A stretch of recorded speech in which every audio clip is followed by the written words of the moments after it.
Yo.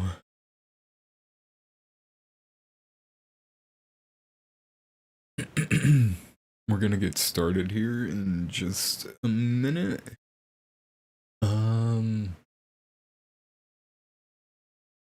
Just kind of adjusting some things. Hope everybody's doing well. I don't think anybody's here currently, but hello, if you are. Nice to see you.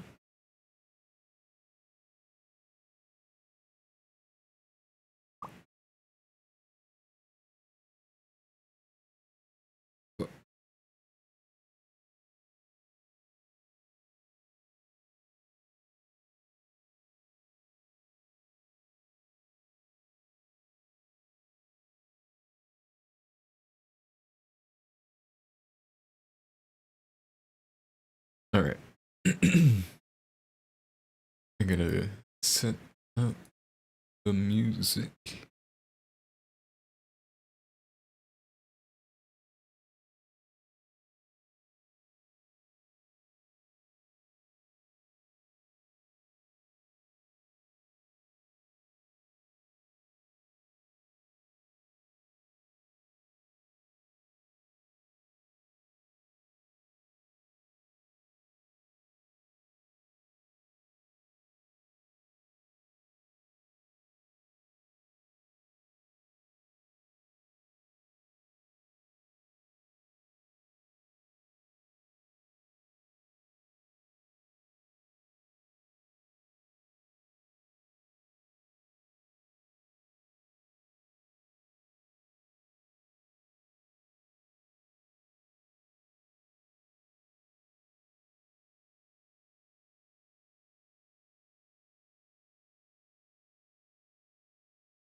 Could set up playlist. Sure, I can. I just don't.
It's good. I'm gonna test out the volume levels. It's like start.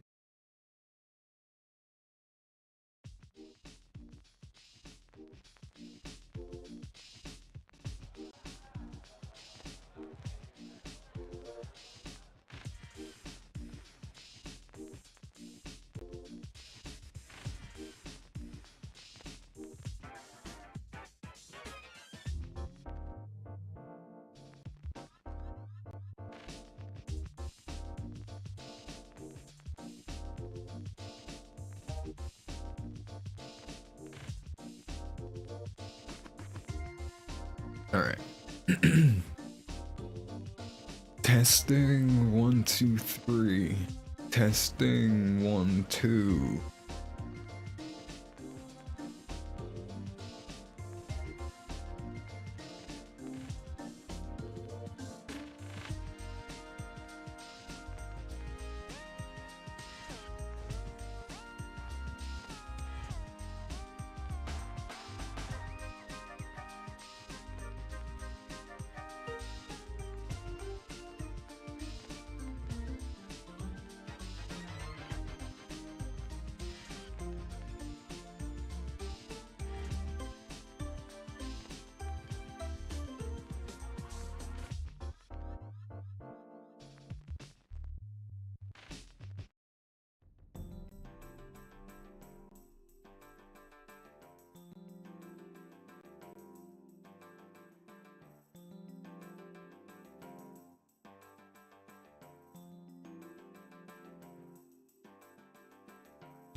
Yo. I'm gonna have to test again. So, testing 1 2 3. Testing 1 2. Hey. Okay. Be right back.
Alright.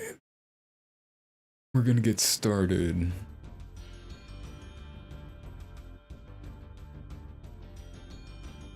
Shit.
Yeah.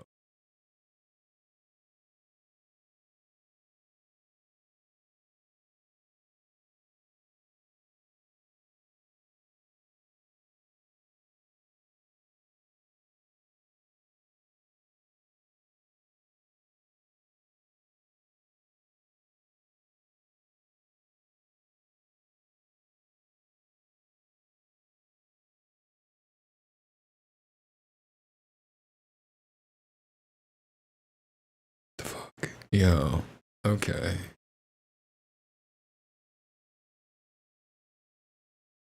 It's being super weird. I'm gonna test one more time. Hopefully the last time. Oh shit. So, testing 1, 2, 3. Testing 1, 2. I'll be right back.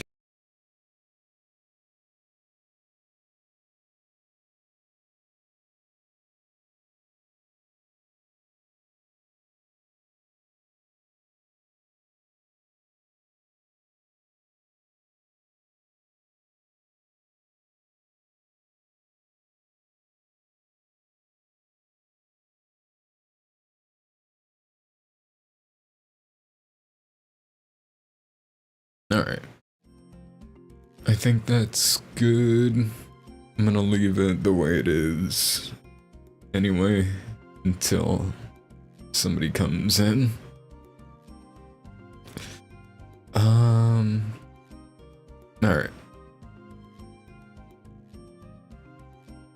Overwatch.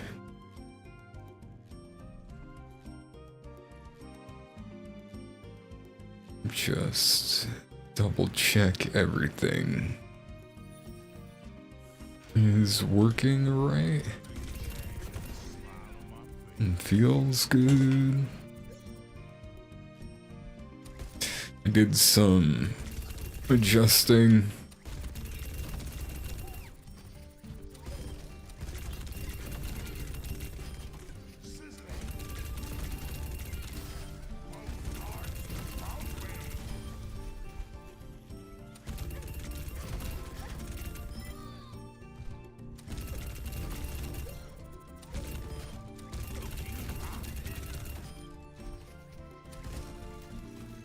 Yeah.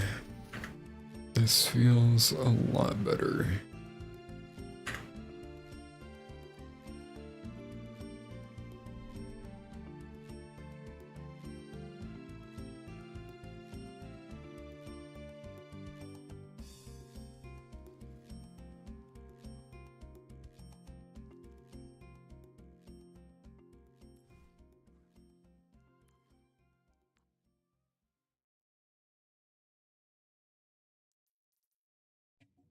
Shit.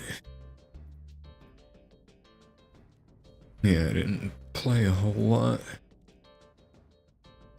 yesterday.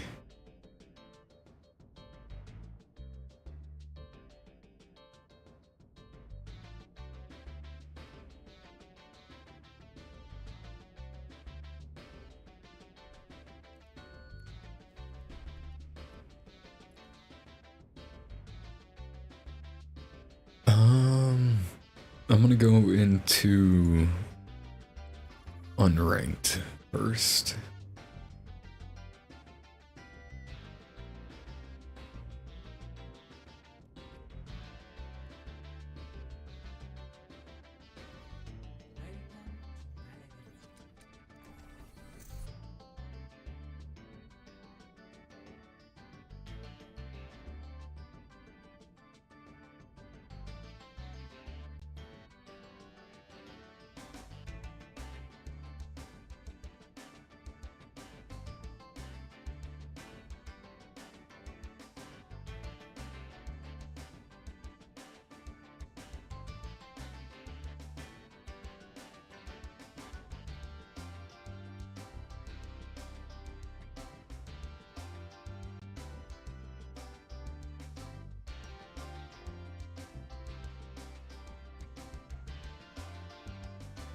Okay.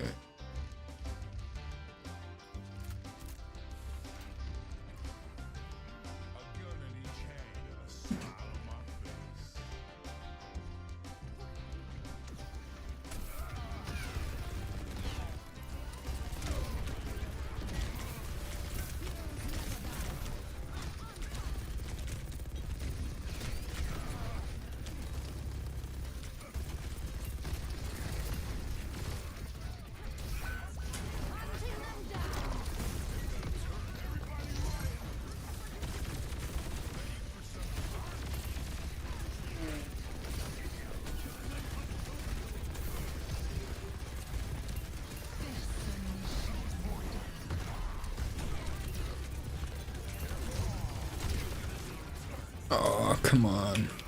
You're so low. You're so low. I stomped on Grandma. Oh, I'm getting stomped on.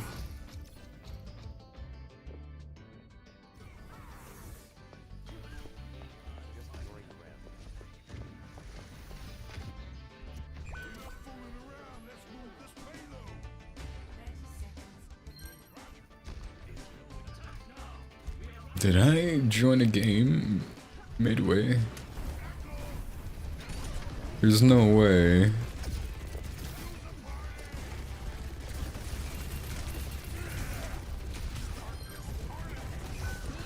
I've been in a game. And it's about to end. Crazy what she doing to my worm.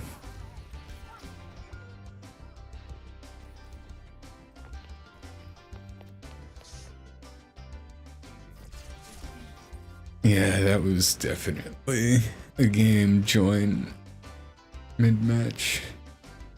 I don't know what I'm saying.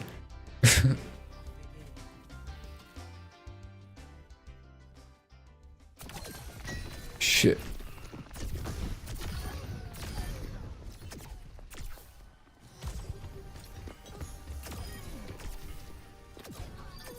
I gotta try her out. Alari, I don't think I have like any time played on. Yeah, priority queue.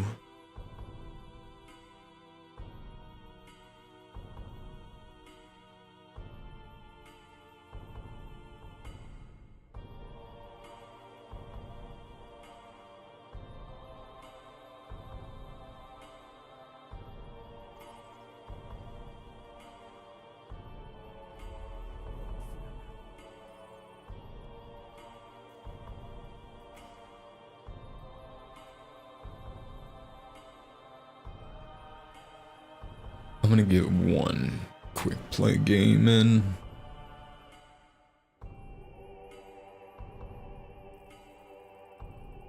Just the one.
I feel like my frame rate is acting weird. I'm gonna have to fuck with it after this.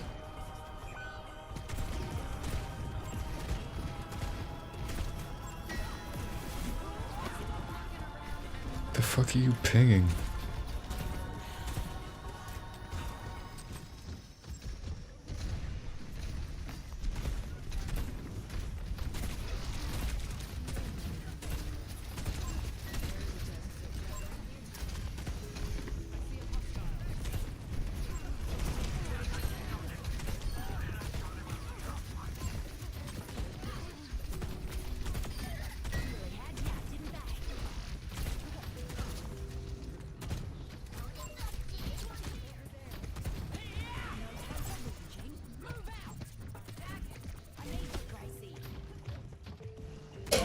Ooh. Just whipped my soda with my mouse.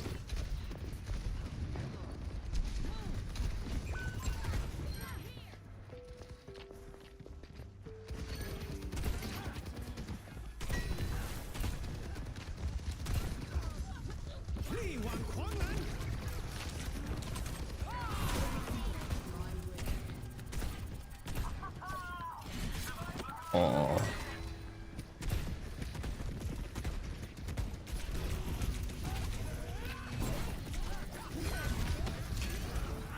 No.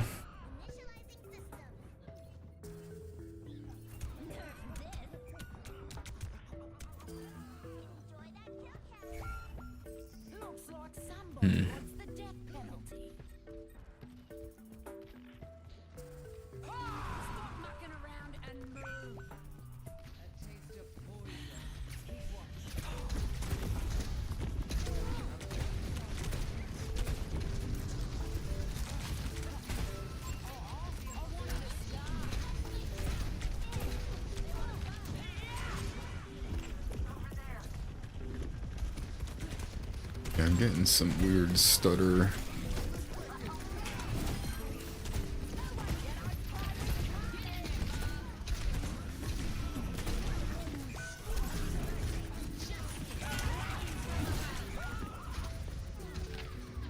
Damn.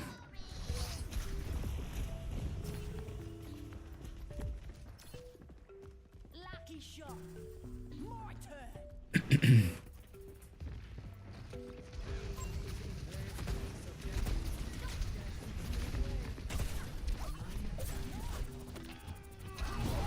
Oh, what was I even trying to swing at her?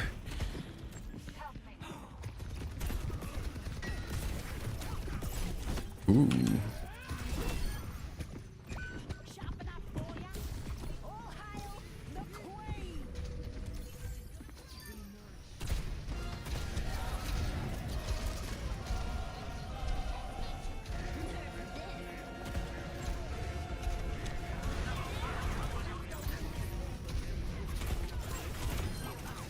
Oh.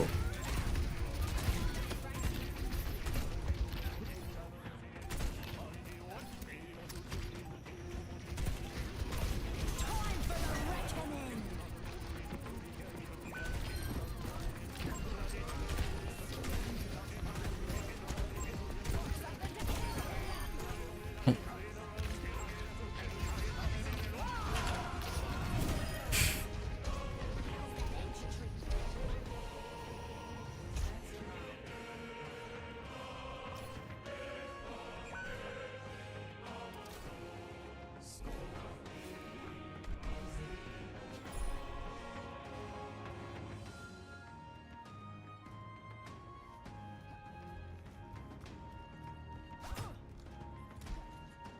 They make 'em all as big as you where you come from.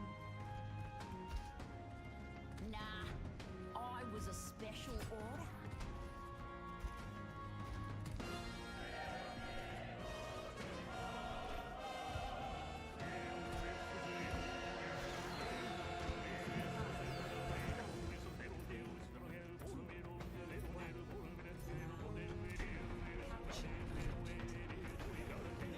They don't stand a chance.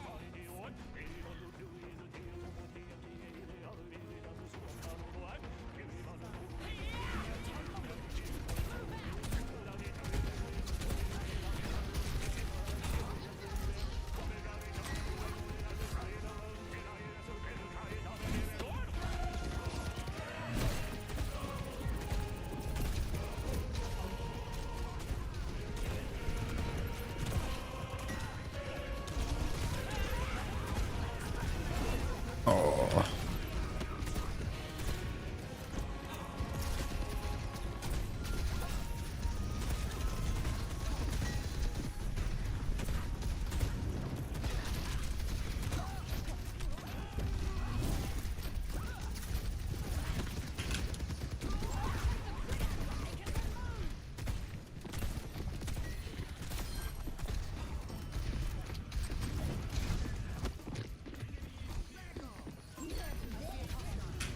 Oh, fuck.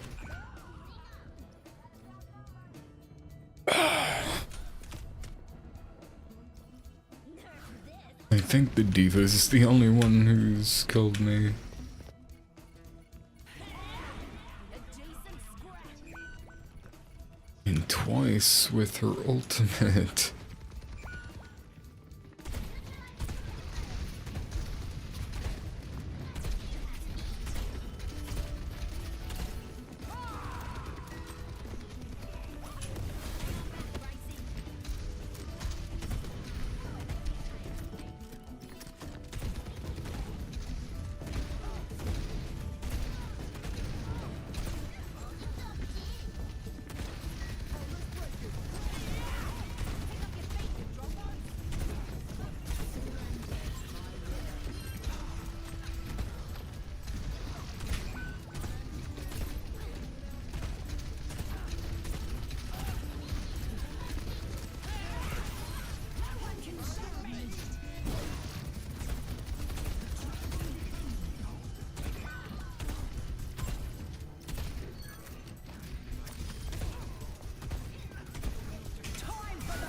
Oh, bye.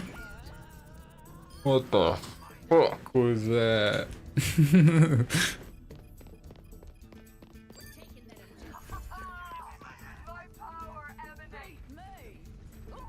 At least it's not comp, I guess.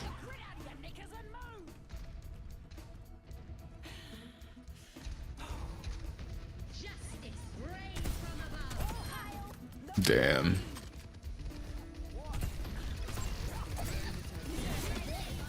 Get back down here.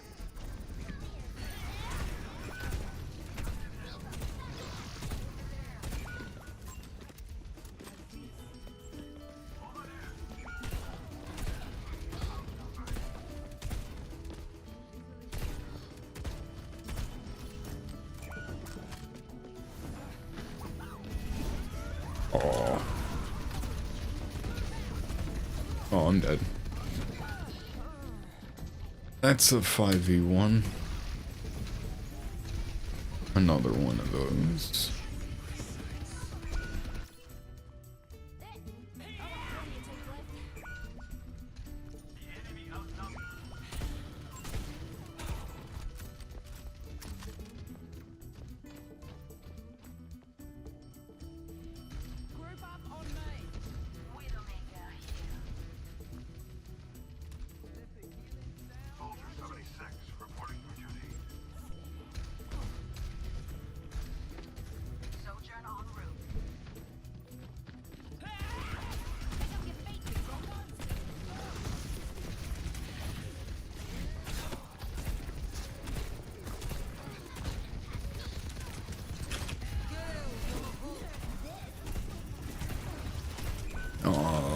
fuck. That diva ult to my ass bone.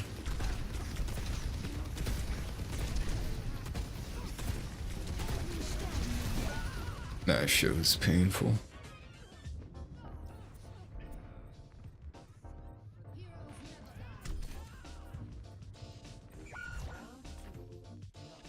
Shit.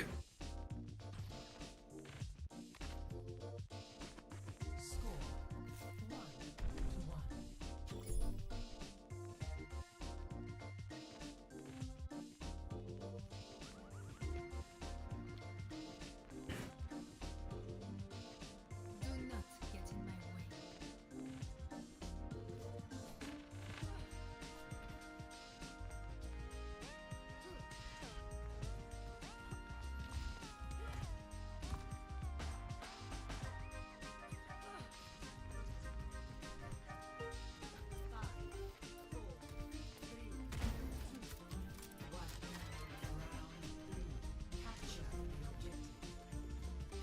This is the final stand. Make it count. Biggs, not so fast. Enemy over there. Where's my nut?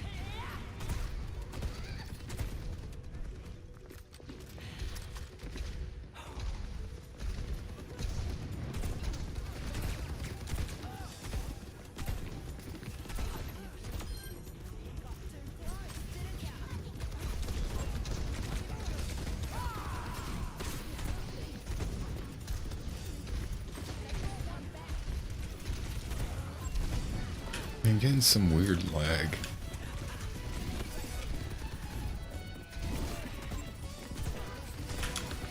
Oh, shit.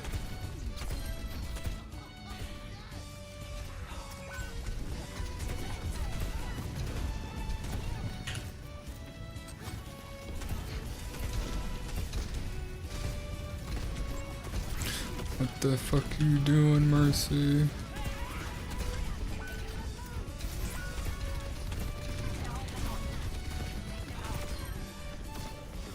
Shit.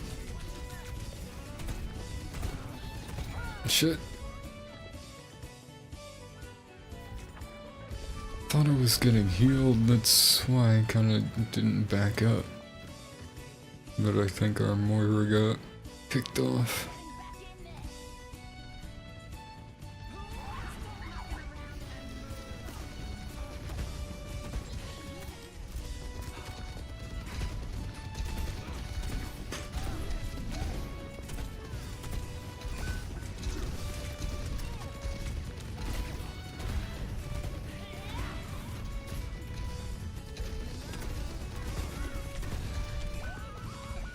What the fuck?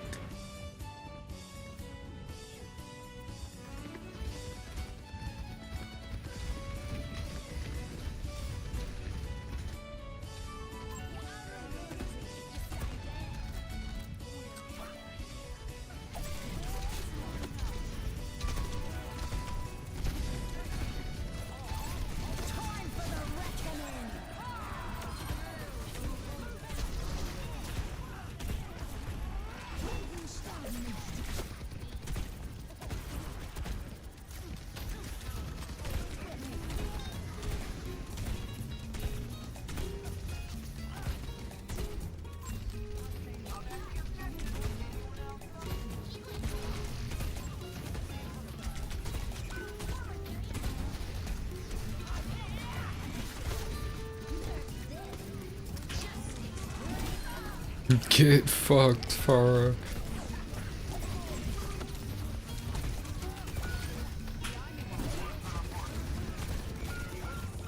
Shit.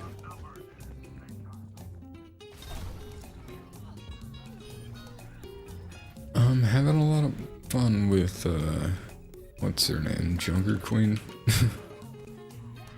Even though we lost.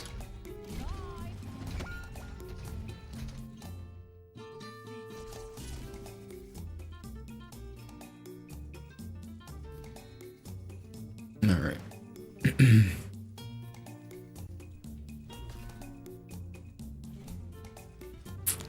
I gotta fix this lag. real quick. Oh, I got a loot box.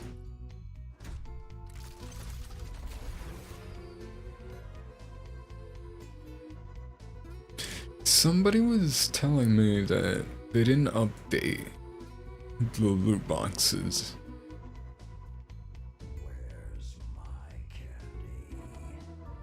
It seems like they did to me. I don't know.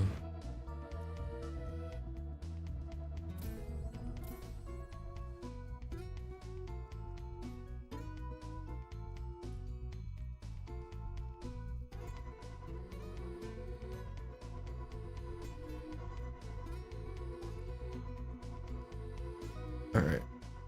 Restarting, but also changing some settings at the game.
Pre-release content.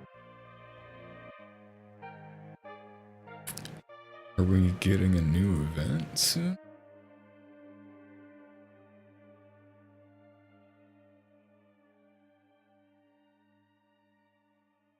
I don't think I need to update to play, so fuck it.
It feels like it's better now,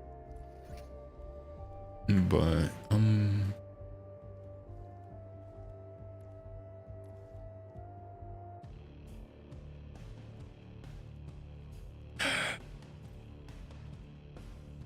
I'll go into a quick play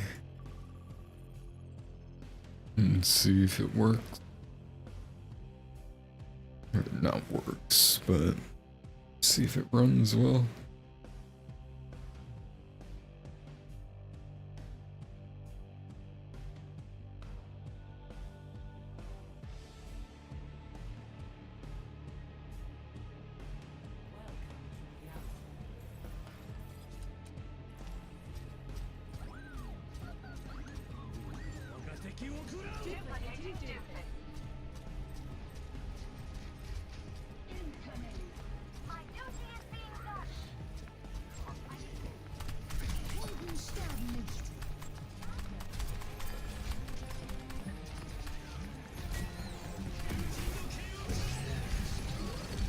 God damn. I keep getting put into in progress games. And getting a Genji that soon caught me off guard.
Oh my god.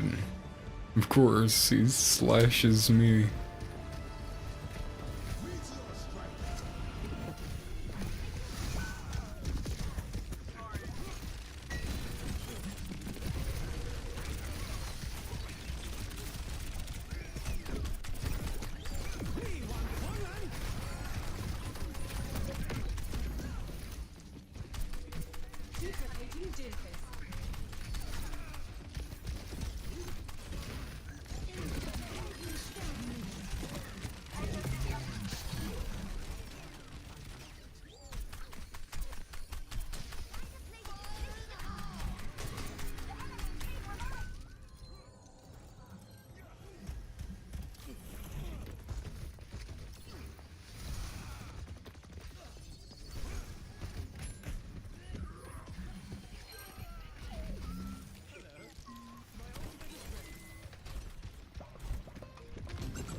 Mercy keeps rezzing me. It's really nice of her.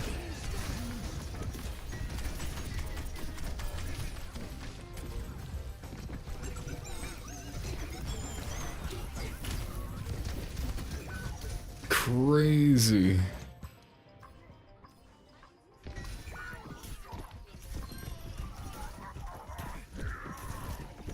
I guess it makes sense, but it's really fucking annoying. When using Bastion's ult, you get knocked out of it. He's looking straight up every single time, which, I mean, makes sense, because I just shot my grenade right back at me. May deflected my grenade.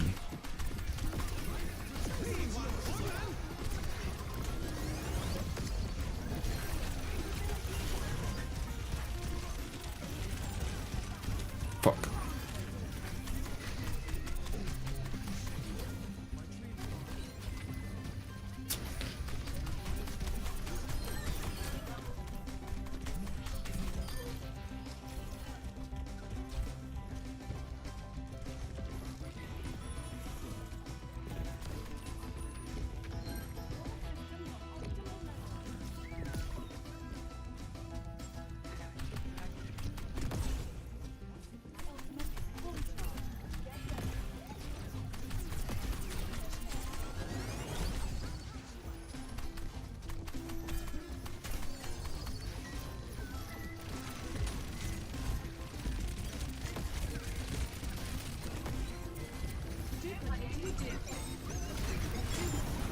Oh, fuck you, Doomfist. I got my shots off.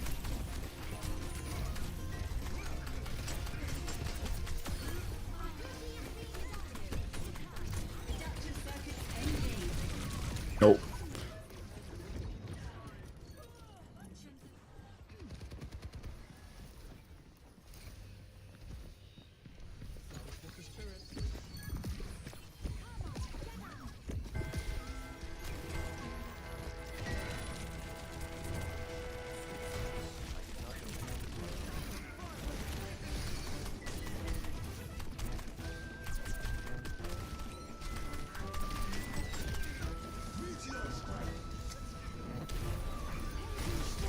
Heal.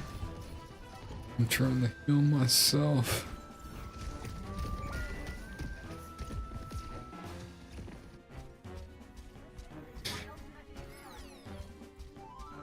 Buddy, what are you mad about?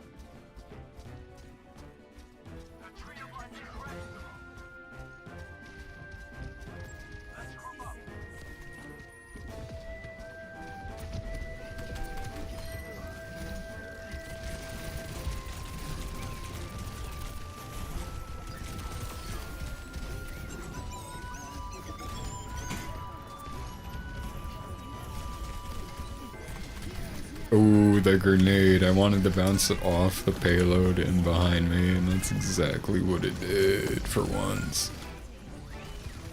It did what I wanted. Finally. Nope.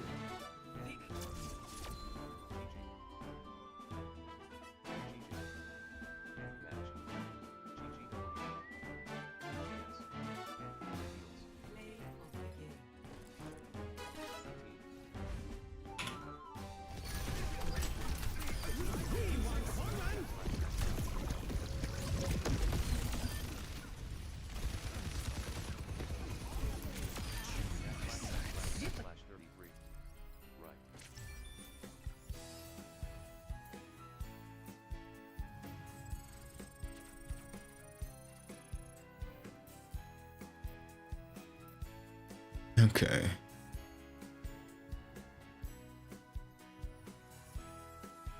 It feels, for the most part, good. I was getting, I don't know, near the end, I felt like I was getting some weird lag.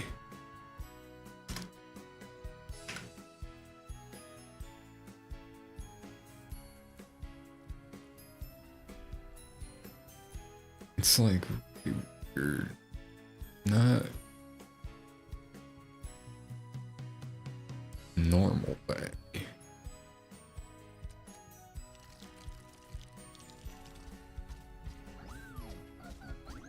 'Cause this doesn't feel great.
shit.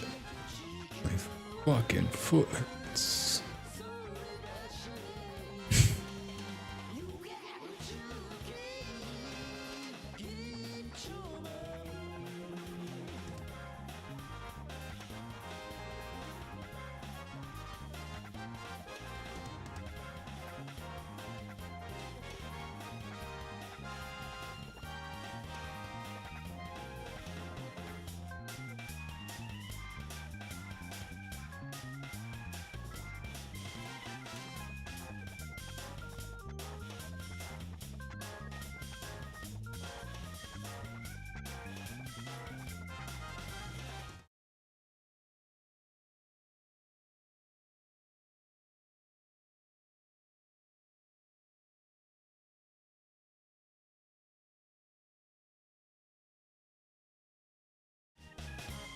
I'll be right back. Just gotta do something real.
Back.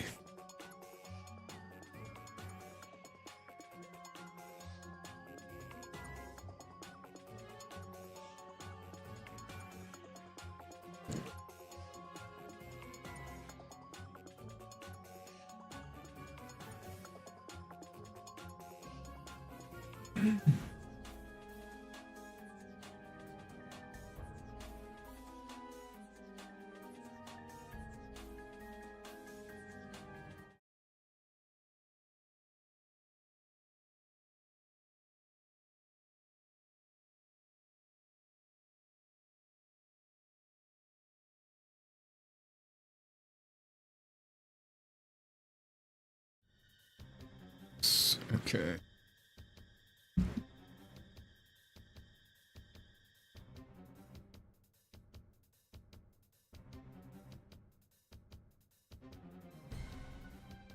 I'm gonna smoke. And get started. And some competitive.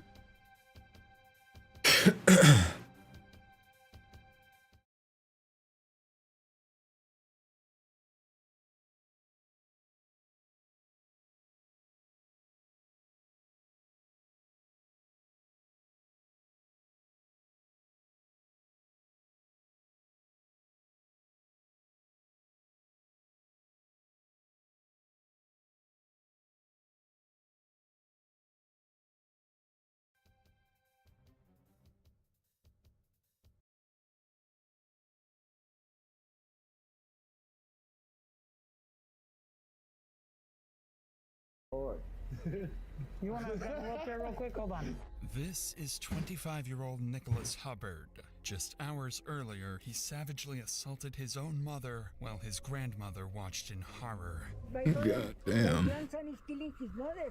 Nicholas is laughing, joking, and acting cheerful with police as if nothing had happened. And what makes it even more disturbing is how little Shit, he what a seems to stat. care if his mother lives or dies. Are you okay?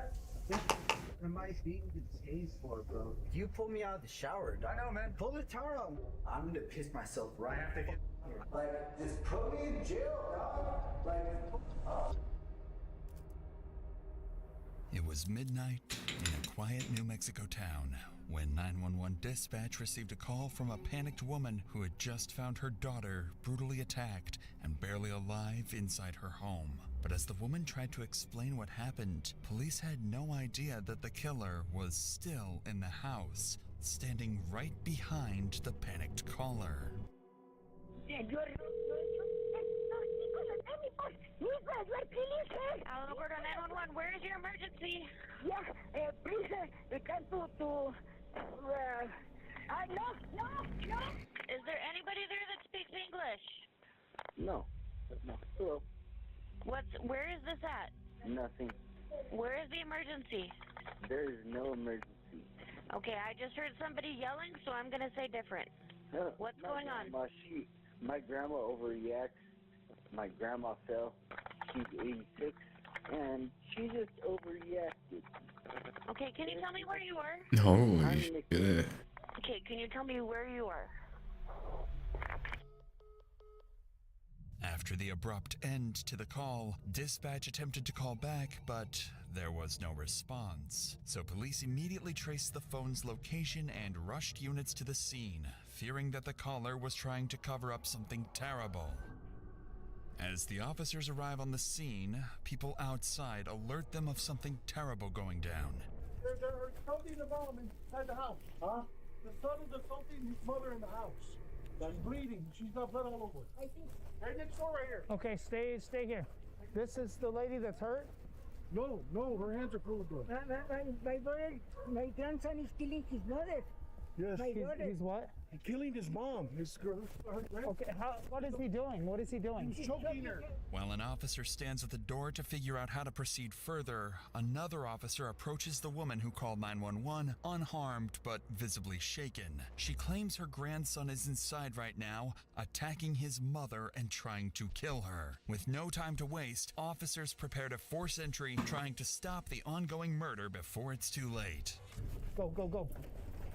Alamogordo Police Department, let me see your hands. Let me see your hands. Alamogordo Police Department. 10-3 the air.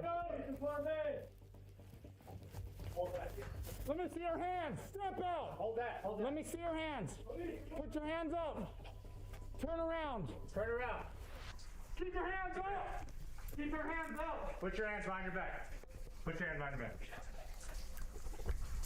Look around. You got him? Yeah, I got him. Just check it out. What's your name? Nick. Okay. Inside the house, officers find and detain the grandson, Nick, covered in blood and casually taking a shower as if nothing had happened, while other officers are looking for his mother. You got him? Yeah, I got him. Check that out. Alamogordo Police Department! I got tons of blood in here. Okay. Alamogordo Police Department! Just hang out right there, okay? Okay. Are you okay? Yeah. Get him out! Get him out Let's to go. the car! All right. Alamogordo Police Department!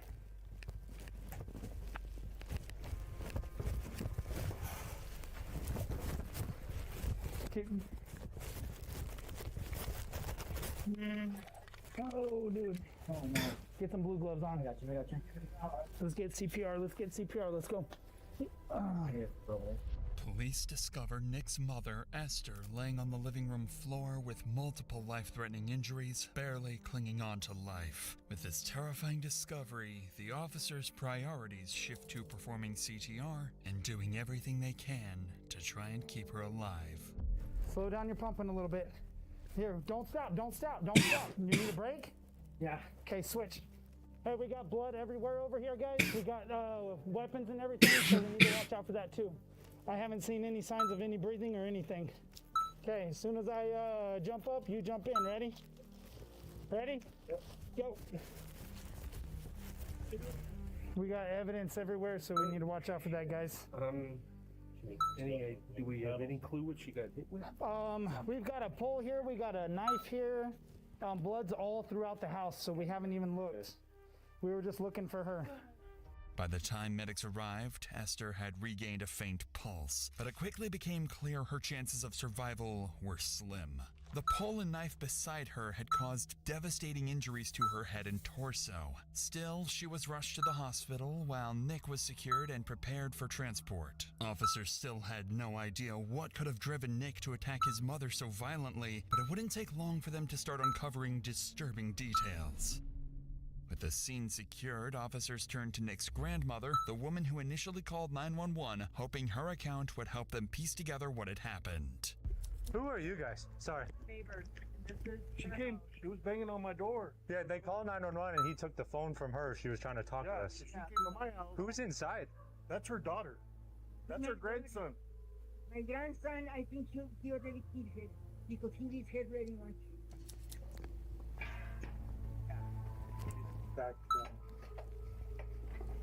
Just a brief description of what happened. They started arguing because they were accusing him of being on drugs. This is grandson, mom, grandma. Okay. It led to an argument, I guess, and he, from what grandma said, he was punching her, choking her, and they were fighting in the den. He started bleeding a lot. She tried calling 911. He took the phone from her, and then she ran over here. That's about all I can get because I really can't understand her. Okay. From their initial interview with Nick's grandmother, officers had a rough idea of what went down, though many details were still missing. So police turned to the neighbors present at the scene, hoping for an answer. And that's when one of them would deliver a chilling breakthrough. So, Mom does not live here, right? No, mom lives in Las Cruces. So she came all the way over here? Yes, because somebody called? One of his friends called her saying that she thinks he's on something. And then so when she Came here, that's when the argument started in the bedroom. She also mentioned that he was at Lowe's today drinking beer. Okay. Anything else? So he was apparently out at Lowe's drinking, and I wonder if that's that call. From earlier? From earlier. Yeah. From earlier. The officers realized something interesting. Earlier that night, police were called to Lowe's Grocery, where Nick had been drinking at the local bar. Witnesses said he grew disruptive and confrontational, and when staff refused to serve him another beer, he became aggressive. When his grandmother came to get him, Nick turned his anger on her as well. Outside the bar, he would rip off his shirt and try to fight employees until his grandmother pulled him back, and just as police arrived, they hurried into the car and drove away.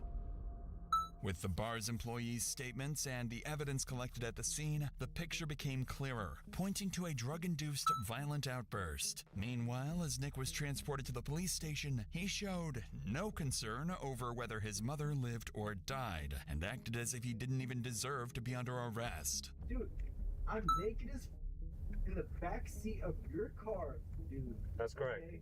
Like, bro, like, what the am I being tased for, bro? I was in the shower and y'all fucking grabbed me out of the shower. And like, for what? You're being detained for the investigation, bro. For what? For whatever happened at the house, I don't know. I don't even know what happened right now. Yeah, we'll figure it out. In the shower.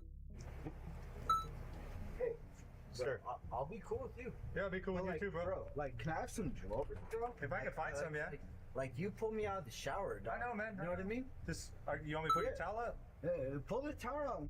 Like, that's fine, yeah. If you don't want it, I don't care. No. Well, what I'm saying is, like, can I have some drawers, bro? Before I go into jail, dog? Here, you're not going to jail. You're just being detained. Here. Okay. Can you? Like, yeah. that? I'll hold that side and that side. All right. Okay. Let's walk this way. Okay.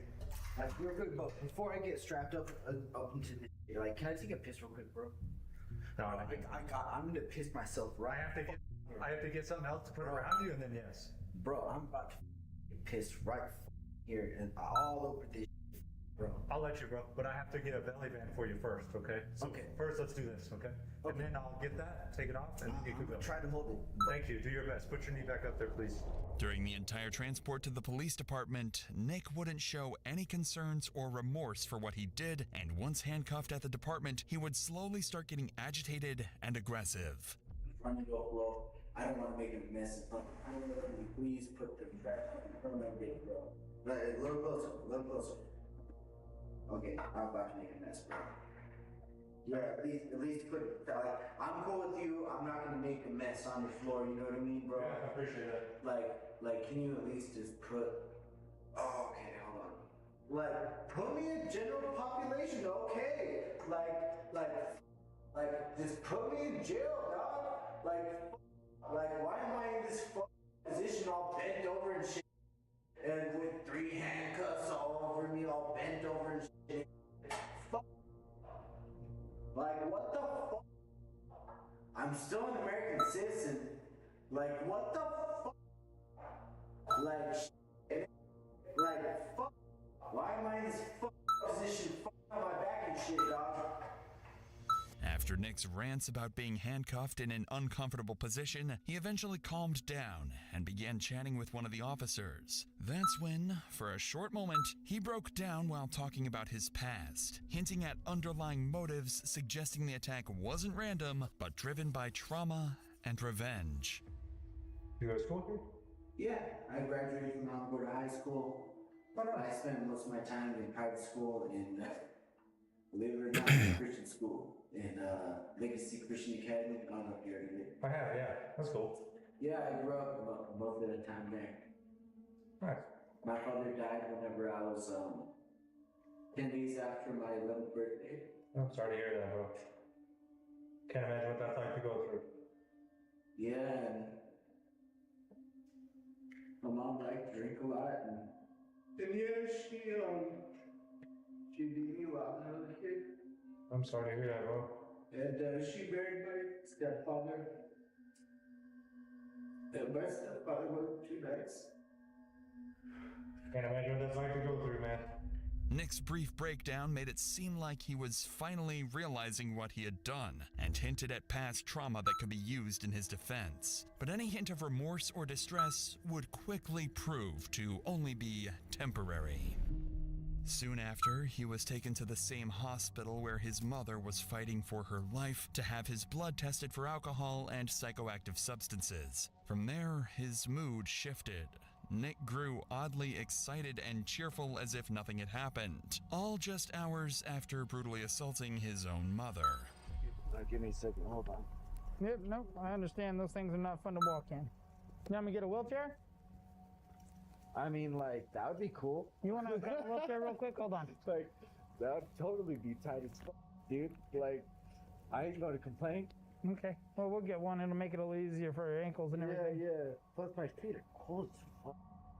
Like, I wish they gave me some chocolate or something. Oh, thank the Lord. Nick's behavior at the hospital made it clear he felt no remorse. His mood was detached, even cheerful, despite heavily injuring his mother a few hours earlier. But just down the hall, his mother's condition was rapidly declining. Despite doctors' best efforts, Esther's injuries were too severe, and she died in the same hospital where her son was being taken for a drug test.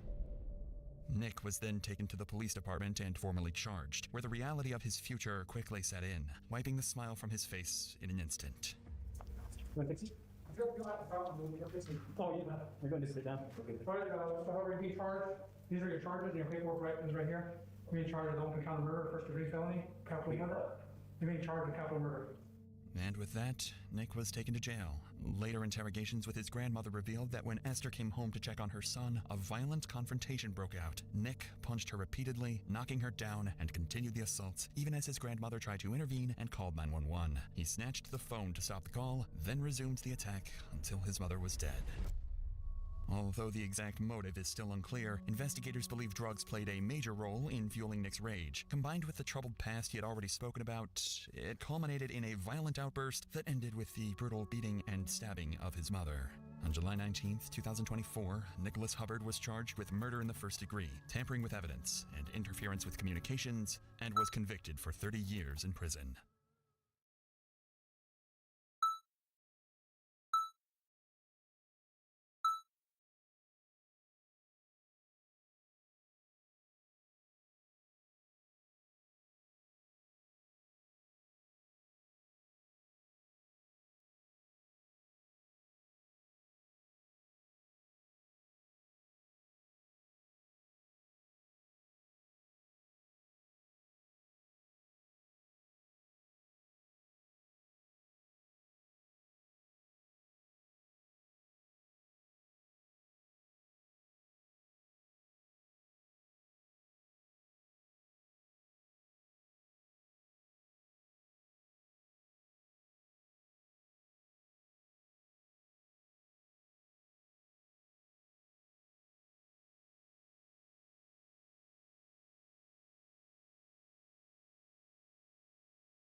Alright.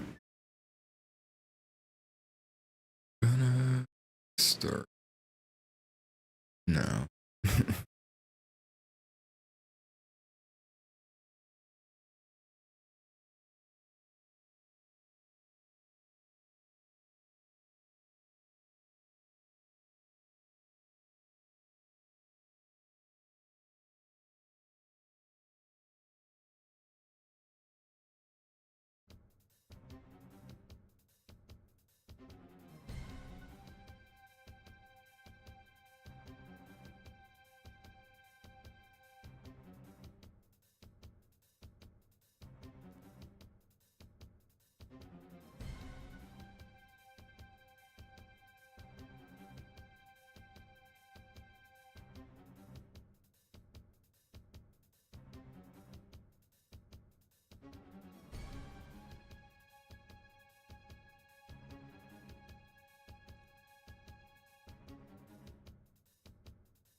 Select your hero.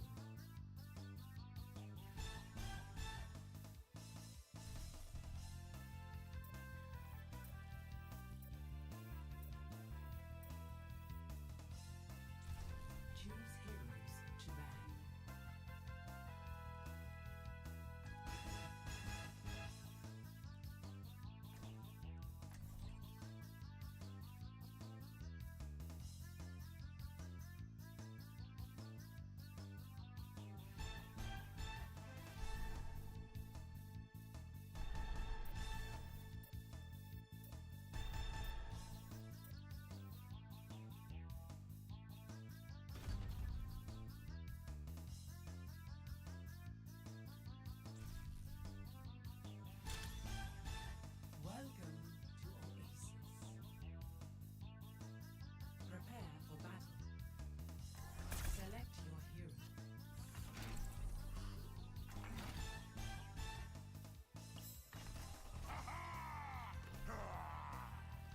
gun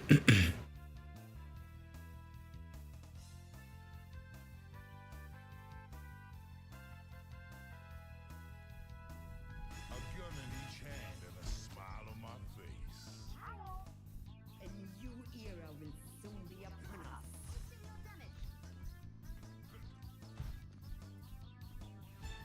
We're playing by my rules.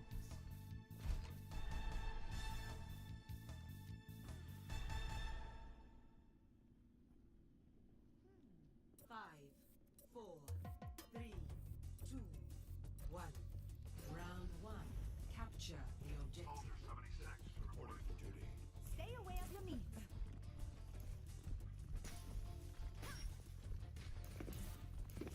Engage those hostiles.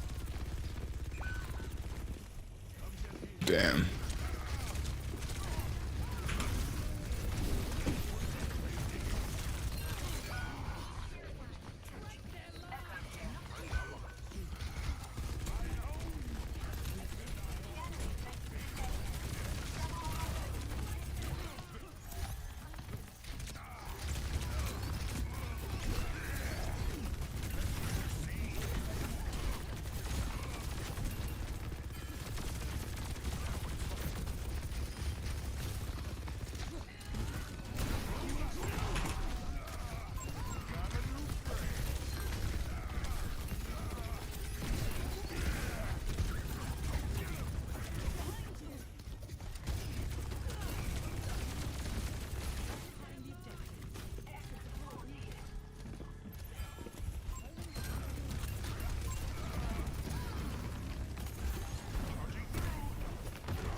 Damn.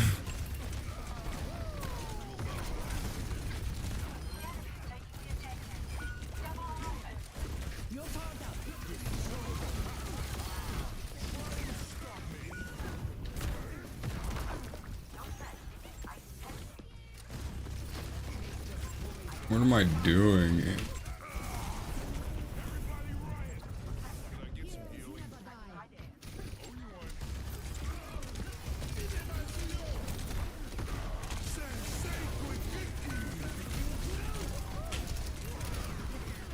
Okay, I gotta get out of there. Fuck.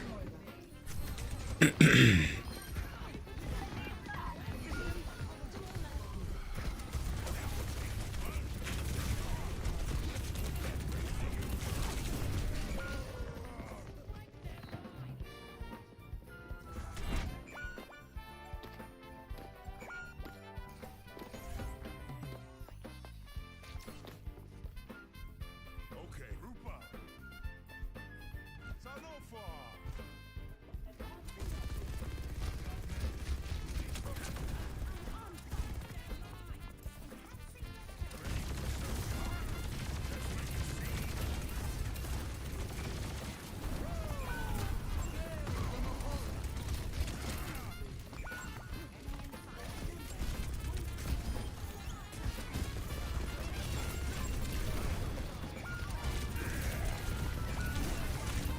Just so many of them and nobody else around. Hey, Mercy. Ah.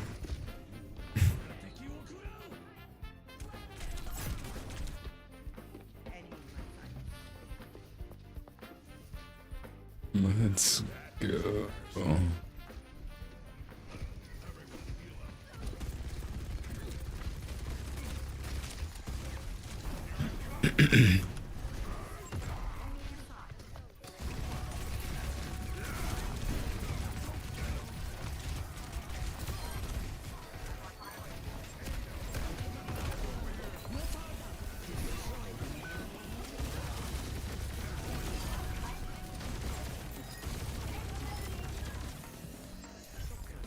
Hell yeah.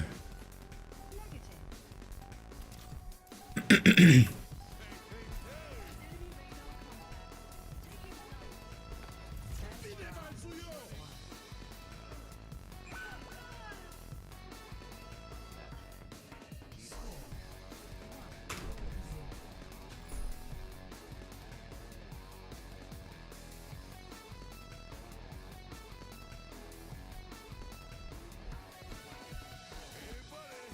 need to stop, Jack.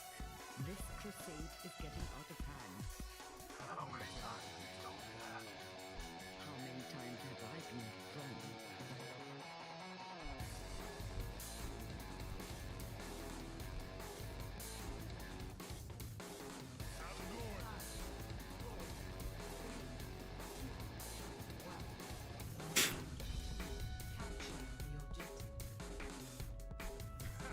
That was pretty good. Let's do it again.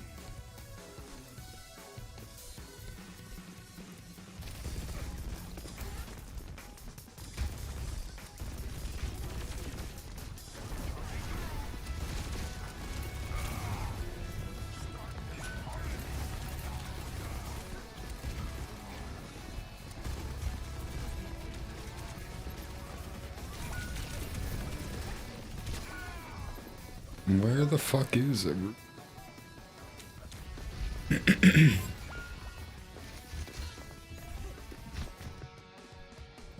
Finally, things are getting interesting.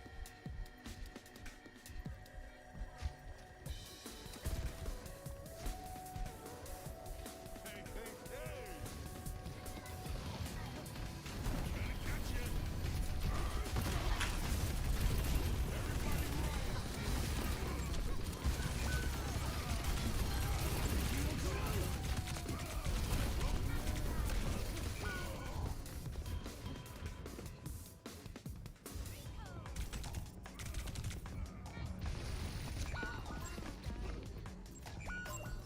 Okay, let's take things on.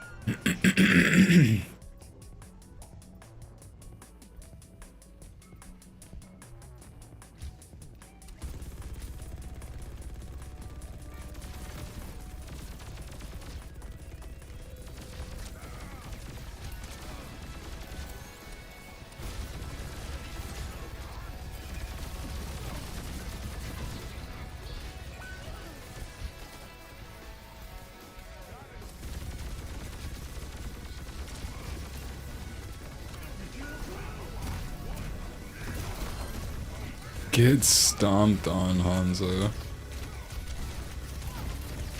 And nobody else followed up with me.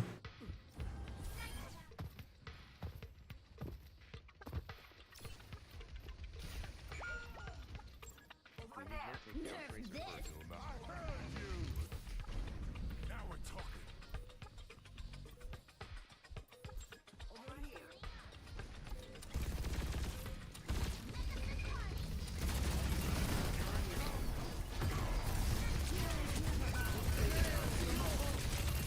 Well, that's brown.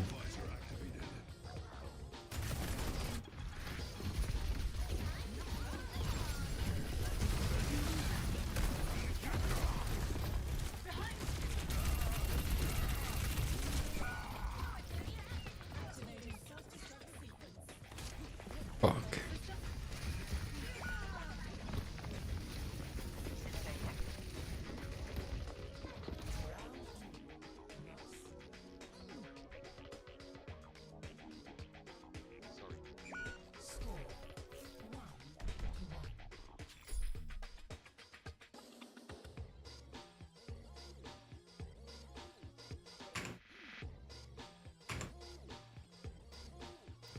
You are not alone. I don't need your pity. It's not pity. I know how it feels to be alone for a long time.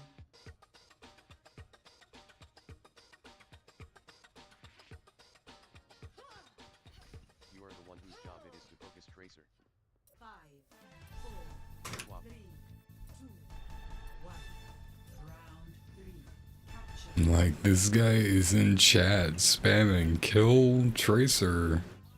And I looked to see who he is the entire time we've been playing. And he's our DPS. He's been playing Soldier for 3 rounds. Oh, well, he was about to. I think he's swamped, but like, where the fuck is everybody?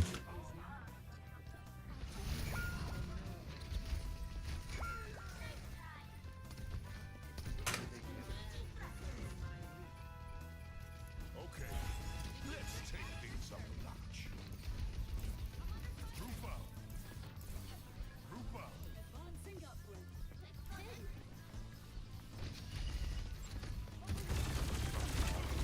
Holy shit.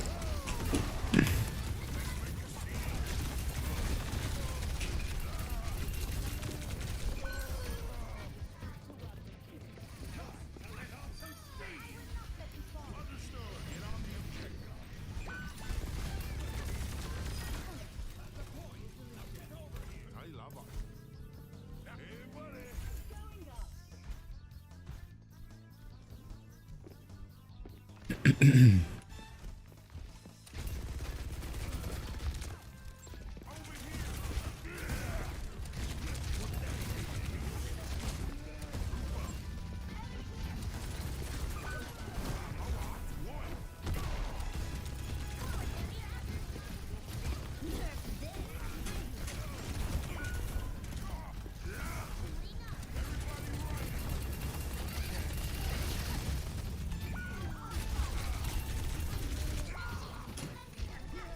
Like, what the fuck is going on?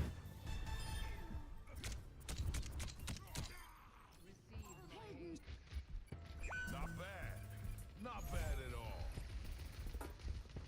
Duplication initiated.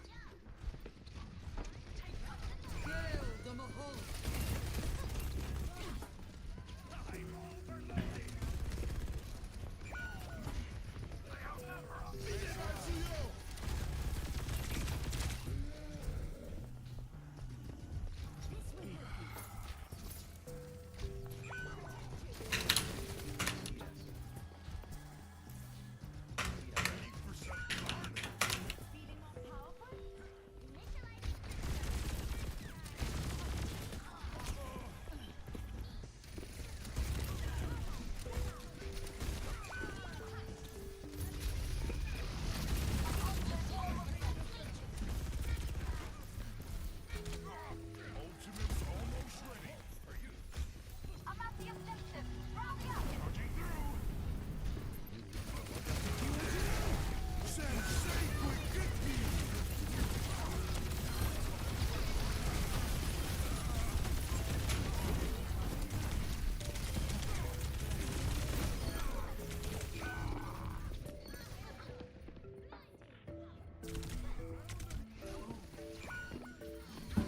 Fucking Christ.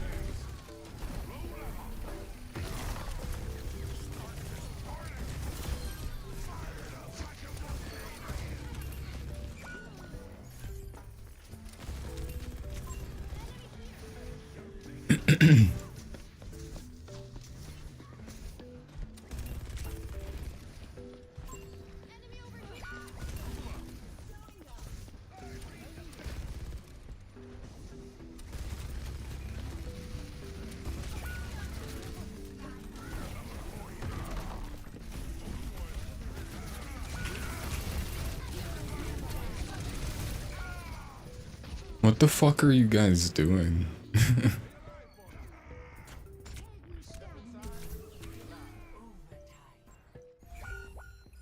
Finally, things are getting interesting.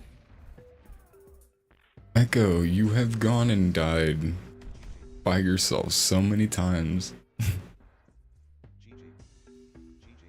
Jesus Christ. Break their line.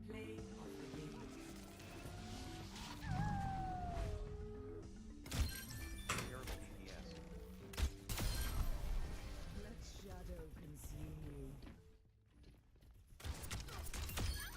Swift as the wind.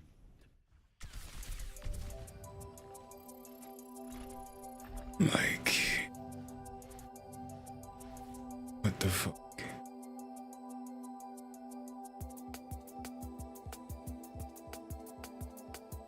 I'll be right back.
hopefully my air conditioner doesn't make too much noise. I'm gonna turn that down just a little bit.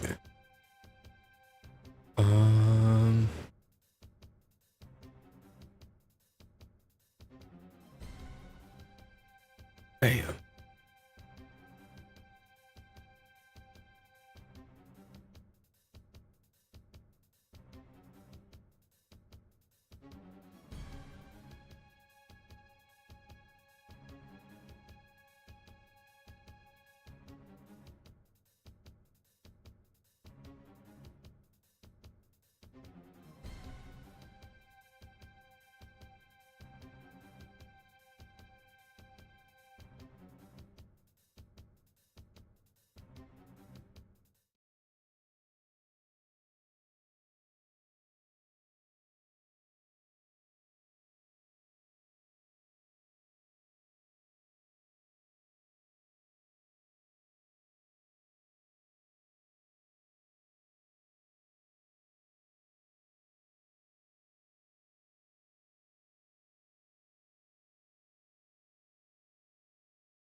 Great screens.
series aired on ABC from September 12, 1970 up until January 2nd, 1971.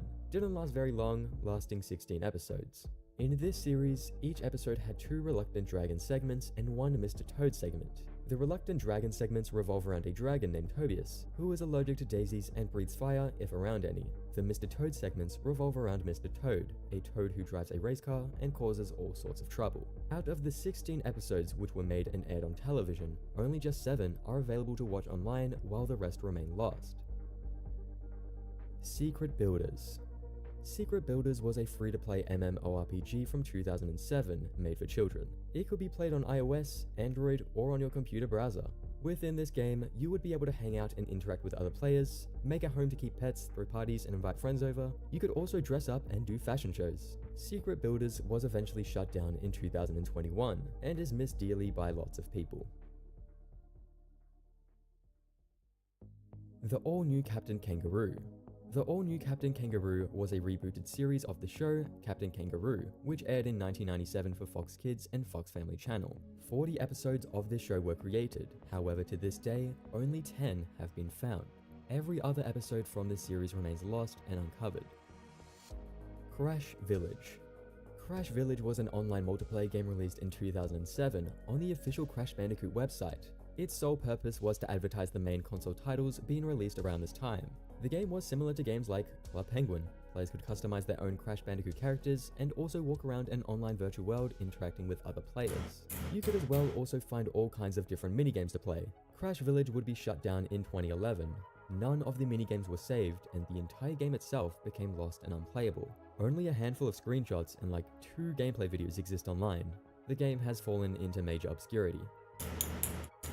MTV Total Request Live Animated Special. Here is another one I got from the Instagram, talking about Total Request Live. This was a television program broadcast on MTV that premiered in September of 1998. It would feature popular music videos which played during its countdown and was used to promote different actors, musicians, and other work. In 2004, they ran special animation-themed episodes that would include animated segments. Shout out to Super Chess Kid for the suggestion. This is what they wrote to me. Hey, if you've not already, you should talk about the Lost MTV Total Request Live Animated Special, where the Total Request Live people interview characters from the animated shows that aired at the same time. The Powerpuff Girls, The Fairly OddParents, Family Guy to be specific, as well as Sly Cooper. Only 2 of these segments have been found, these being the Fairly OddParents and the Sly Cooper segments, and a screenshot of the Family Guy segment, but everything else is lost outside a few articles covering it. So yeah, interesting stuff. The Family Guy segment is lost and only a screenshot of it exists, which was found through an archive of a Family Guy fan site. The fan site also included a clip, however wasn't retained by the Wayback Machine, and it appears the Powerpuff Girls segment is fully lost. Absolutely disgusting. This image here has been going around the internet for a pretty long time. It is a photograph of some sort of news report with an appalled looking news reporter with a lower caption reading, "Absolutely disgusting." It's a meme which has become pretty popular within many forums, often used as a reaction image, and has just become famous and well known in general. Interestingly, the actual news report this image came from has become lost media. The original broadcast of this image has never resurfaced. The image was uploaded to the internet in May of 2008 by American writer Mike Sachs as part of his Photos on TV series. Shortly after, the image would start spreading around the internet, quickly becoming a mainstream meme. It really isn't known or confirmed what this news report was about. All that's known from this image is that this was a news story broadcast by UPN 9 News in 2005, showing news reporter Bob O'Brien in front of a set of suburban homes. This is the only surviving image of this broadcast. Plants Defense Lost Plants vs Zombies knockoff. So on the Lost Media subreddit, a user who goes by Windows Ultimate had been looking at blogs discussing rip-off bootlegs of the famous Plants vs Zombies game. They ended up finding what appears to be a lost PvZ ripoff known as Plants Defense. This is what was written in the post. So, I usually like to make fun of PvZ bootlegs, especially the ones with really bad effort. But while I was researching, there is a blog containing a bit more info about some other lost PvZ bootlegs, such as Plants vs Aliens, etc. But for some reason, I found this strange game called Plants Defense on the blog. According to the blog, the game was developed by a mobile game studio that was at their last quarter. The game was released back in 2009. The plants were straight up rips from the original Plants vs Zombies, such as the pea shooter, sunflower, cactus, and chomper, as seen in the image. The enemies according to the website were gummy worms, cute cyclops, chicken-looking ghouls, and a mysterious BattleTech robot. The game also contained at least 5 levels. I tried looking for gameplay or anything about this game, but there's zero info, so if anybody has more info about this game, please let me know. Very strange stuff. A Plants vs Zombies ripoff with its existence only being known because of an old blog. Is there any other information out there on the internet about this game? For now, this game remains a mystery. Guy yelling Among Us sound effect. Okay, so this is a pretty funny entry. I'm sure you're all aware of this sound effect. I hear it on TikTok every second. In different YouTube videos, I always hear it. It's everywhere. Apparently though, no one knows its origins. Absolutely no one knows where it actually came from, who created it, or when it was made. That's all I really gotta say for this entry. I don't have anything else to add, just a funny lost media thing. This iconic meme just really spawned into existence. No one knows where it came from. The Rotten Tomato Show. The Rotten Tomato Show was a series based on the review website Rotten Tomatoes. This series aired on Current TV's lineup and was also posted online on their website and YouTube channel from 2009 to 2011. The show would revolve around the two hosts, Brett Ehrlich and Ellen Fox, reviewing different movies that were arriving to theaters at that time every week. The show would as well include various segments like sketches and top 5s of movies. Every now and then, there would also be some celebrity appearances in episodes. 74 episodes of this show were created. Episodes had stopped being made in September of 2010, after the show was cancelled with no explanation. It wasn't completely cancelled though, as segments of the show were still being seen in the show Infomania. But then, that show got stopped in 2011. Today, only just a few clips of the show have resurfaced. Most of it has become lost. Mr. Beast lost deleted videos. Mr. Beast is a huge YouTuber you're all probably aware of. Mr. Beast has been making YouTube videos for a long time, and over the years, many of his videos which were once on the channel have become lost. Many of Mr. Beast's older content began being privated and deleted from the channel starting 2018, likely due to the dangerous stunts being featured in them and potentially offensive content. Lots of videos just haven't resurfaced since and remain lost to this day. Turkish Ben 10 games. Back in the late 2000s, early 2010s, Ben 10 was becoming a pretty popular series in Turkey. Because of this, Cartoon Network partnered with a company known as Project Elite to develop a bunch of games related to Ben 10. Many of these games have become lost media. One of these lost games is translated to Ben 10 Meteor Attack. This was a PC game where the player would use a webcam and hold a card to the camera to move Ben in the game avoiding meteors. These cards were found within different Nesquik products, and yeah, this game has become lost. Another lost one I find pretty interesting is some KFC promotion games, with these Ben 10 games being completely mysterious. Nothing is known about them. According to a KFC commercial, after ordering the menu seen in the commercial, you would be given a code for one of 3 Ben 10 Alien Force games. The website to play these games though is inaccessible now. No information or even gameplay of these games has been seen anywhere. The last game they ended up making was Ben 10 Big Clash Istanbul, a PC game where Ben would have to fight off different aliens in Istanbul. The game was available to play on Cartoon Network Turkey's website, and required an activation code. You could find these activation codes after purchasing some Ben 10 toys. All of these Ben 10 games have become lost media, and haven't seen the light of day in a long time. Meet The Simpsons. On the Lost Media subreddit, a user made a post discussing a Lost Simpsons short that apparently hasn't seen the light of day since 1990. This is what the post had to say. When the film Die Hard 2 was released in the UK in August of 1990, in some cinemas, a Simpsons short, not any of the ones featured on The Tracy Ullman Show, titled Meet the Simpsons played before Die Hard 2, as promoted in this London newspaper advertisement from the time. Presumably, this short was to help introduce UK audiences to the show or its characters, since The Simpsons Season 1 was set to premiere on UK TV the following month. There was also an entry of the short on the British Films Classifications website, where its runtime is logged in as being 1 minute and 24 seconds. Yet, I cannot find the short anywhere on the internet, and as far as I'm aware, is not included on any of the DVD bonus features. And I can't find any info as to what the short contained. Or was it just clips from the show's first season? Either way, I'm curious, as a Simpsons fan myself. This is some really intriguing stuff.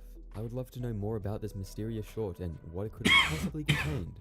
Hopefully in the future we learn more about the Meet the Simpsons short. Lost Mario browser games for McDonald's toy promotion. On the Lost Media Wiki forums, a post was made by user 3frogs, discussing obscure lost Mario Flash games made for a McDonald's toy promotion. 2 lost Flash games, Mario's Driving Range and Jammin' with Mario, were hosted on the Happy Meal website for a brief time in 2006. These games were on the Happy Meal website and were part of an official Mario toy promotion for McDonald's Happy Meals. The toy line was part of a promotion known as the Take the Mario Challenge, and lasted from September 1st to September 21st, 2006. I also remember there was a Mario screensaver to download on the site. I recall it cycling through different Mario character renders appearing on the screen while a grassland stage scrolled in the background. If you let the screensaver play long enough, it would give you a password to access a later level in the Mario's Driving Range game. I think the password was Happy Meal or something like that, but I don't remember for sure. They would include an archived link to a Toy Mania website, providing some information about the toy line itself.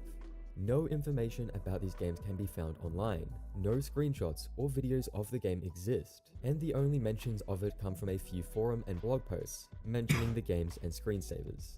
There's an archive of the Happy Meal website, which uses Flash during the Mario promotion, and it has a game section, but this games page doesn't seem to load at all when clicked on. Unfortunately, this entire site seems to be mostly non-functional in this archive, as most links don't seem to work at all. These games probably won't hold up well, but I'd be interested in seeing and playing them again. I think some people would be interested in seeing these games uncovered, since they were officially endorsed promotional Mario games that are quite obscure, much like that Mario Net Quest that was found not too long ago. It's probably a long shot, but maybe somebody more savvy with the Wayback Machine might be able to find the files for these games. A user said they decompiled the main SWF for the site, and it seems that this place was where they stored all the files. Nothing from this URL relating to Mario has been saved in the Wayback Machine. Such an interesting and really obscure piece of lost media that no one has really talked about ever. It seems that these games have become completely lost and forgotten. No evidence suggests that this particular promotion occurred anywhere outside the US. Putting this in the video just to put some more eyes onto it. I'm sure a lot of people will be interested in this. Hand of Odd. Oddworld is a video game series and fictional universe, created by developers of Oddworld Inhabitants under the direction of Lorne Lanning. I'm sure you're all familiar with at least one of their games, probably Oddworld Apes Odyssey, which is their most popular. Used to play this as a kid all the time and was absolutely terrified of it. Apparently as a kid, in kindergarten when we did painting time, I used to paint ape exploding on mines. Not really sure what was wrong with me, but I guess I thought that was a good idea. But anyways, Hand of Odd was a strategy action adventure game being developed at Oddworld Inhabitants during the early 2000s. At the same time the game's Munch's Odyssey was being developed. Munch's Odyssey was being developed for the PlayStation 2, and eventually was switched to the Xbox. Upon this, Hand of Odd was put on hold, and all efforts had been moved onto Munch's Odyssey. Hand of Odd would be mentioned every now and then over the years. Apparently in 2011, it was announced Hand of Odd had resumed development, but it was just never released. All that remains of the game is a few screenshots and gameplay information. Crash Bandicoot and Spyro Adventure World. So this was a promotion with Nabisco done in early 2004 on the website candystand.com, tied in with Crash Bandicoot Purple, Ripto's Rampage, and Spyro Orange, the Cortex Conspiracy on the Game Boy Advance. In special packages of Nabisco products, Crash Bandicoot or Spyro themed cards would be included. These cards would include codes that would unlock new minigames to play on the website. This Crash Bandicoot and Spyro Adventure World promotion ended up finishing a year later in April of 2005. The cards found could no longer be redeemed, and all the games became unavailable. Funnily enough, not only are all the games lost and inaccessible, but a lot of the card designs are a complete mystery. Only 22 of the 90 plus cards have been recorded online. Max the Cat. This was an animated children's series from 1996, based on the book series of the same name. The series revolves around a cat who goes by Max, a cat with no tail that travels the world in hopes of one day finding his tail. 2 seasons of the show had been aired, with 52 episodes in total, having both an English and French version. For a very long time, there had been no footage of the show online. That was until 2015 when a user on YouTube uploaded the show's intro and credits. That same year, 2 whole episodes of the French version of the show was uploaded onto Dailymotion. In 2019, a user had filmed their TV showcasing a whole Max the Cat episode, however is a pretty low quality recording. Then in 2022, the user who had uploaded the show's intros and credits back in 2015 uploaded a full English episode onto their channel, as well as a compilation of incomplete episodes. Apart from all this though, everything else from Max the Cat has disappeared, and all the other episodes are completely lost. Professor Layton Mobile R. This was a re-release of Professor Layton Mobile, released back in 2012. This app had multiple different games to play, as well as including music, exclusive art, and other exclusive content. This was only available for Docomo's FOMA 903 iSeries/703 iSeries phones. I'm not familiar with those phones, so I probably just butchered all of that, as well as some other later models. On October 28, 2014, the service was discontinued. No games have been archived, and only just a few screenshots and some gameplay has been saved. Littlest Pet Shop Online. Here is another case of lost media suggested to me through Instagram. Hello, I wanted to share probably lost games with you. One of them is called Littlest Pet Shop Online. I used to play that game when I was little, and the game is the reason I learned English because it didn't allow any other languages in the chat. It even had toys you could buy, but later the game was closed and I don't remember when, and I was so sad. Littlest Pet Shop Online was an online multiplayer game developed by EA in collaboration with Freema Studios and Hasbro. You customize your own pet, play a variety of games, and talk with friends. The game was active for 2 years. Released in 2009 and been shut down in 2011, the game is now unplayable. Tuned In. Tuned In is a lost game show pilot that was filmed at Nickelodeon Studios in Orlando, Florida in 1998. Only a few seconds of this lost pilot can be found within a compilation video that had been made by former crew members of Nickelodeon Studios for its 10-year anniversary in the year 2000. This small glimpse of the pilot showcases an unnamed cartoon character. Interestingly, Nickelodeon in 2021 released a game show known as Tuned In. However, it is unknown if anything from the original pilot was used in the new series. Voodoo Magic. Voodoo Magic was an online strategy multiplayer game where 4 players would go up against each other in a battle with tactics and black magic. This game was played on a website known as We Play Here, starting back in 2004. Eventually, in 2007, Atari had purchased the website and eventually shut it down. There really isn't a lot of media showcasing the game. In fact, there are no screenshots or video footage showcasing any type of gameplay. There is only the game's cover, promotional art, and some screenshots showing the game's launch screen and We Play Here website. The game is completely lost. Nickelodeon Game Builder. On Nickelodeon's website, there was a flash game that existed known as Nickelodeon Game Builder. In this flash game, users were able to make their own levels using different assets based on several Nickelodeon properties. Nickelodeon Game Builder was available for several years, first beginning in 2009 and eventually shutting down in August of 2013, and having all of the games removed. You can still find all the created games buried within the Nick.com website, however attempting to play any of them only leads to an error message. Bear in Underwear. On June 26, 2015, Amazon Prime Video premiered a 12-minute failed pilot known as Bear in Underwear. This pilot episode was available on their service up until September 25th, 2015. Most of the episode has become lost. The only footage that exists of this 12-minute pilot is 3 short scenes that are available to watch on Amazon's YouTube homepage. Math Jam. Math Jam is an educational game which was released in 1985 for the Apple II computer. This was the first ever game published and developed by Naughty Dog, a company that would go on to later create many iconic franchises such as Crash Bandicoot, The Last of Us, and more.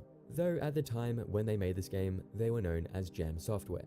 In this game, the player would focus on solving math problems in more of a fun and engaging way. It featured a funky character wearing sunglasses named Jammer, who gives different reactions based on what answers would be given. Currently, there is no way to play Naughty Dog's first ever game, and not even footage exists online. The only thing that's available is the cover art. SpongeBob SquarePants Happiness Squared.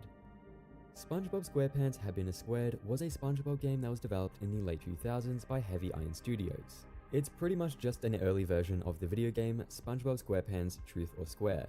This early version was not known about until game developer Rob Roto uploaded a short teaser/trailer onto his YouTube that he created for the game, which differs in many aspects compared to the final game. No early beta builds of the game have been leaked onto the internet. LEGO Star Wars 3 The Clone Wars Beta. This was an MMO game released by LucasArts, made in 2011 to promote the LEGO Star Wars 3 The Clone Wars game.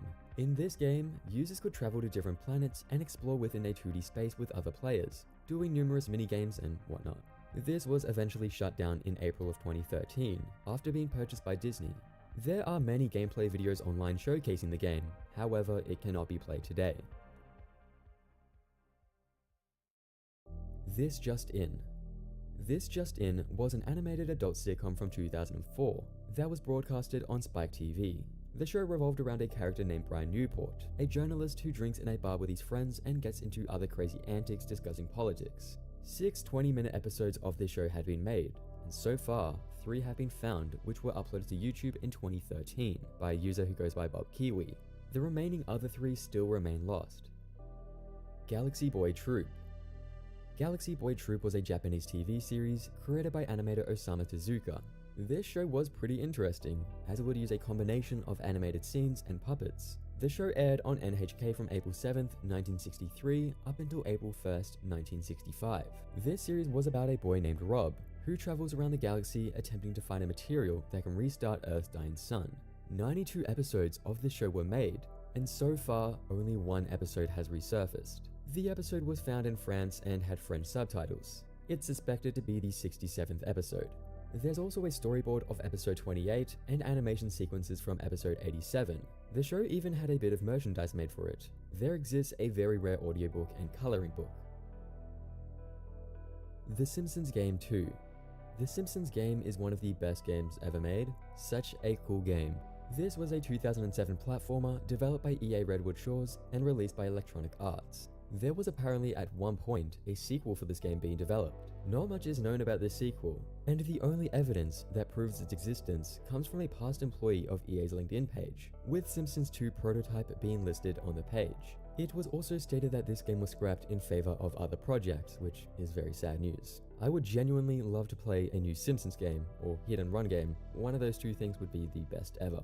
No screenshots, footage, or any builds of the Simpsons 2 prototype have ever been leaked online.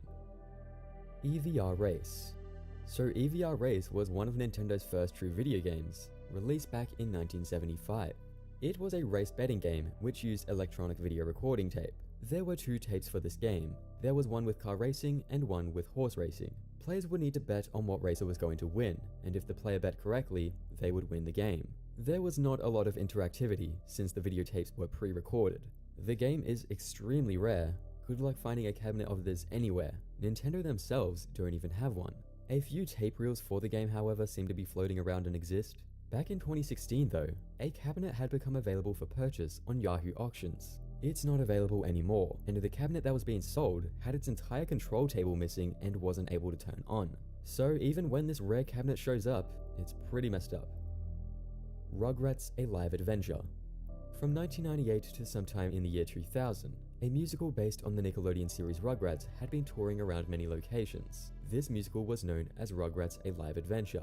This musical was pretty popular. However, despite this, there is very little footage of the musical that exists today. Not a single professional recording has survived or been released anywhere. There was a professionally shot version of the musical in Spanish aired in Mexico on the Televisa network in 1999. This, however, hasn't resurfaced. The only English recordings of this musical are two YouTube recordings from Nick Rewind, showing very brief random clips. And yeah, every single performance is lost. Look at all that red. Toy Story early test footage. Back in 1992, Pixar, along with a company called High Tech Toons, had made early test scenes of the movie Toy Story. These test scenes are really interesting to watch. Both Buzz and Woody look extremely different to what they would eventually become. Early test footage also shows Buzz being voiced by Billy Crystal, not Tim Allen. Billy Crystal was Pixar's first choice for the role. It's theorized that more early test footage of Toy Story exists, however hasn't seen the light of day. Devin Hendrix, JPEG Mafia, Anne Hathaway. JPEG Mafia is an American rapper, singer, and producer many of you watching might be aware of. I've been listening to him quite a bit lately. Bro, the Ghost Pop tape has been on repeat for like the last 2 months. So, I've decided to talk about some JPEG Mafia, Devin Hendrix lost media. In early 2010, he had been releasing music onto the internet under the name Devin Hendrix. A lot of music that was released under the Devin Hendrix name is still available to listen to today. However, many songs have unfortunately been lost to time and have completely disappeared upon being removed and not archived. One of these songs which have been lost to time is a lost song known as Anne Hathaway. It's a song which a lot of fans have been wanting to find and is apparently Peggy's earliest known track. However, it has just completely vanished and was eventually deleted sometime between March 1st and October 18th, 2011. The song was apparently 2 minutes and 29 seconds long and samples None of Them by Robin. The earliest archive page of his YouTube channel during this time reveals that the song was also available on his YouTube page at one point. Interestingly as well, the oldest known tweets related to JPEG Mafia are a bunch of bot pages promoting the Anne Hathaway track. It's a song that JPEG Mafia fans have been really wanting to find. It's the Devin Hendrix Grail. But due to how small of a following Peggy had during this time, and the song being available for only a short time, there's a very good chance this song will never see the light of day. Orion. The Short Shorts Festival in Asia back in 2010 revealed that a 150-second adaptation of the manga Orion would be shown at the festival that year. Since this festival, however, the short hasn't been released anywhere. No footage of it can be found. The only thing that exists is just some promotional images. That's gross. On Reddit, a user made a post about a show they remember watching called That's Gross. This user cannot find the show anywhere, and can't find any evidence that it had ever even existed. When I was younger, sometime around 2011, I remember watching an on-demand live-action educational children's TV show called That's Gross. I've tried to search for it for around 3 years now because it's so vividly burned into my brain, but I can't find it anywhere. Each episode was somewhere between 2 to 5 minutes long, from what I remember, and each episode was hosted by a guy who looked a lot like Seymour from the film Little Shop of Horrors, wearing the glasses and his hair all neatly combed to the side. Each episode would open with a theme song that was a montage of teenagers being grossed out by various things and going ew, while an original funk song played in the background with the tagline, "It's time to get gross." Then it would cut to the main show, where the host would greet himself and then tell a little story about something gross such as trash, bodily fluids, mold, skin, or other biological things in a gross manner. After speaking about said thing, he would then perform some science experiment or inform the audience about the topic. At the end of each 2 to 5 minute episode, the host would bring his sister on and gross his sister out with the knowledge he learned about the gross thing that was spoken about. While I'm not sure if this is very important, the producers of the show also created another show with a similar concept in the same format. But instead of gross things, it was a middle-aged Caucasian man wearing a magician hat and cape. He looked a lot like Michael Carbonaro and educated the audience about easy, safe magic tricks that children could do, such as the wobbly pencil trick or the hot coin trick. All of this is so vividly burned into my brain, and I just want to know if anyone else remembers any of this. A user commented, "What research have you done? Is there any proof that this show exists?" In which OP would reply, "I wish I had proof, but I was so young at the time that I don't have anything of it. It was on demand on Cox Cable sometime in 2011, if that means anything. I know this will probably never be found because people don't seem to believe me, but it's out there somewhere, I know it." Another commenter stated that the show is probably oh yuck, in which Obi said, "No, this show is not the one. Does anyone watching this know anything about this show? It's crazy that it has just disappeared." Bananas in Pajamas, Self-Serve and Odd Socks. Bananas in Pajamas. This is an Australian children's show I grew up with and remember watching. Is this a show that just Australians remember watching, or did other people grow up watching this too? Bananas in Pajamas ran from July 1992 up until December 2001 on the ABC television network. The entire series has been readily available online since 2021. However, interestingly, 2 episodes have become lost, not surfacing anywhere online. These lost episodes are episode 162 Self-Serve and episode 198 Odd Socks. Both of these episodes aired during the 4th season of the show in 1996. It's currently unknown how many times these episodes had re-aired on television. It's only known that episode Odd Socks re-aired at least once in 2005 on ABC TV, as seen by an old TV guide. Currently, these episodes remain lost and missing. Only 2 photos exist from each episode, which indicates someone had these episodes at some point. Scoob and Doozy.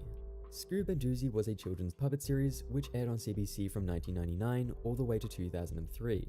This show revolved around an orange toy bulldozer named Doozy and a yellow toy excavator named Scoop. It made use of puppetry and live videos to teach children about machinery and construction. 65 episodes of the show had been created. Only just a handful of episodes have resurfaced. Most of these found episodes come from 2 VHS tapes and a DVD which featured episodes of the show. The majority of this series remains lost. Bobby Says. This was a live-action clip series which had been hosted by Bobby J. Thompson. This was broadcasted on Cartoon Network and ran for around a month, from August 19th, 2009 to September 23rd. This series would show Bobby going around the streets of California, giving advice and commentating. It was not a well-received show at all. It ended quickly after many negative reviews and low viewership levels. In fact, this series was one of Cartoon Network's shortest-lived live-action series, running for only 6 episodes. Currently, only 1 episode has been found, this episode being the Tony Hawk's Warehouse episode. None of the other episodes have since resurfaced, only just clips, screenshots, and a few promos of these lost episodes are available. Kid Kirby. Kid Kirby is a cancelled Kirby game that was meant to be developed by DMA Design. This game would have featured a baby Kirby, and gameplay would have been sort of similar to Angry Birds, where players would drag and launch Kirby around the levels using the Super Nintendo mouse. No plot for the game was developed, and was cancelled due to many years of barren progress on development. It was also likely cancelled due to low sales on the Super Nintendo mouse, the controller that this game would use. A developer who worked on Kid Kirby released sprites for the game online. It was stated that a demo was produced, however has vanished. These sprites and a couple concept art are the only remaining media of the game online. No demo of the game has been released or leaked. Me Too Universe. Me Too Universe was an online multiplayer game from 2008. This game had relied on Irwin Toys' Me Too portable gaming device to function. This game was trying to encourage physical activity by converting real-world steps to points within the game. In the Me Too Universe virtual world, players could explore various islands, clearing challenges in order to advance to each new island. While exploring, players were able to adopt virtual pets, open stores to sell widgets, and interact with other real online players. Me Too Universe had been shut down sometime after January 31st, 2010, and of course, hasn't been playable since. The Twins. This was an animated series based on a book of the same name. This series aired on YTV in Canada and CITV in the UK for around a year, lasting 26 episodes. The show is about twin sisters Lil and Nellie, who are both very different from each other. Their personalities often clash, getting them into some trouble. They eventually, though, end up working things out.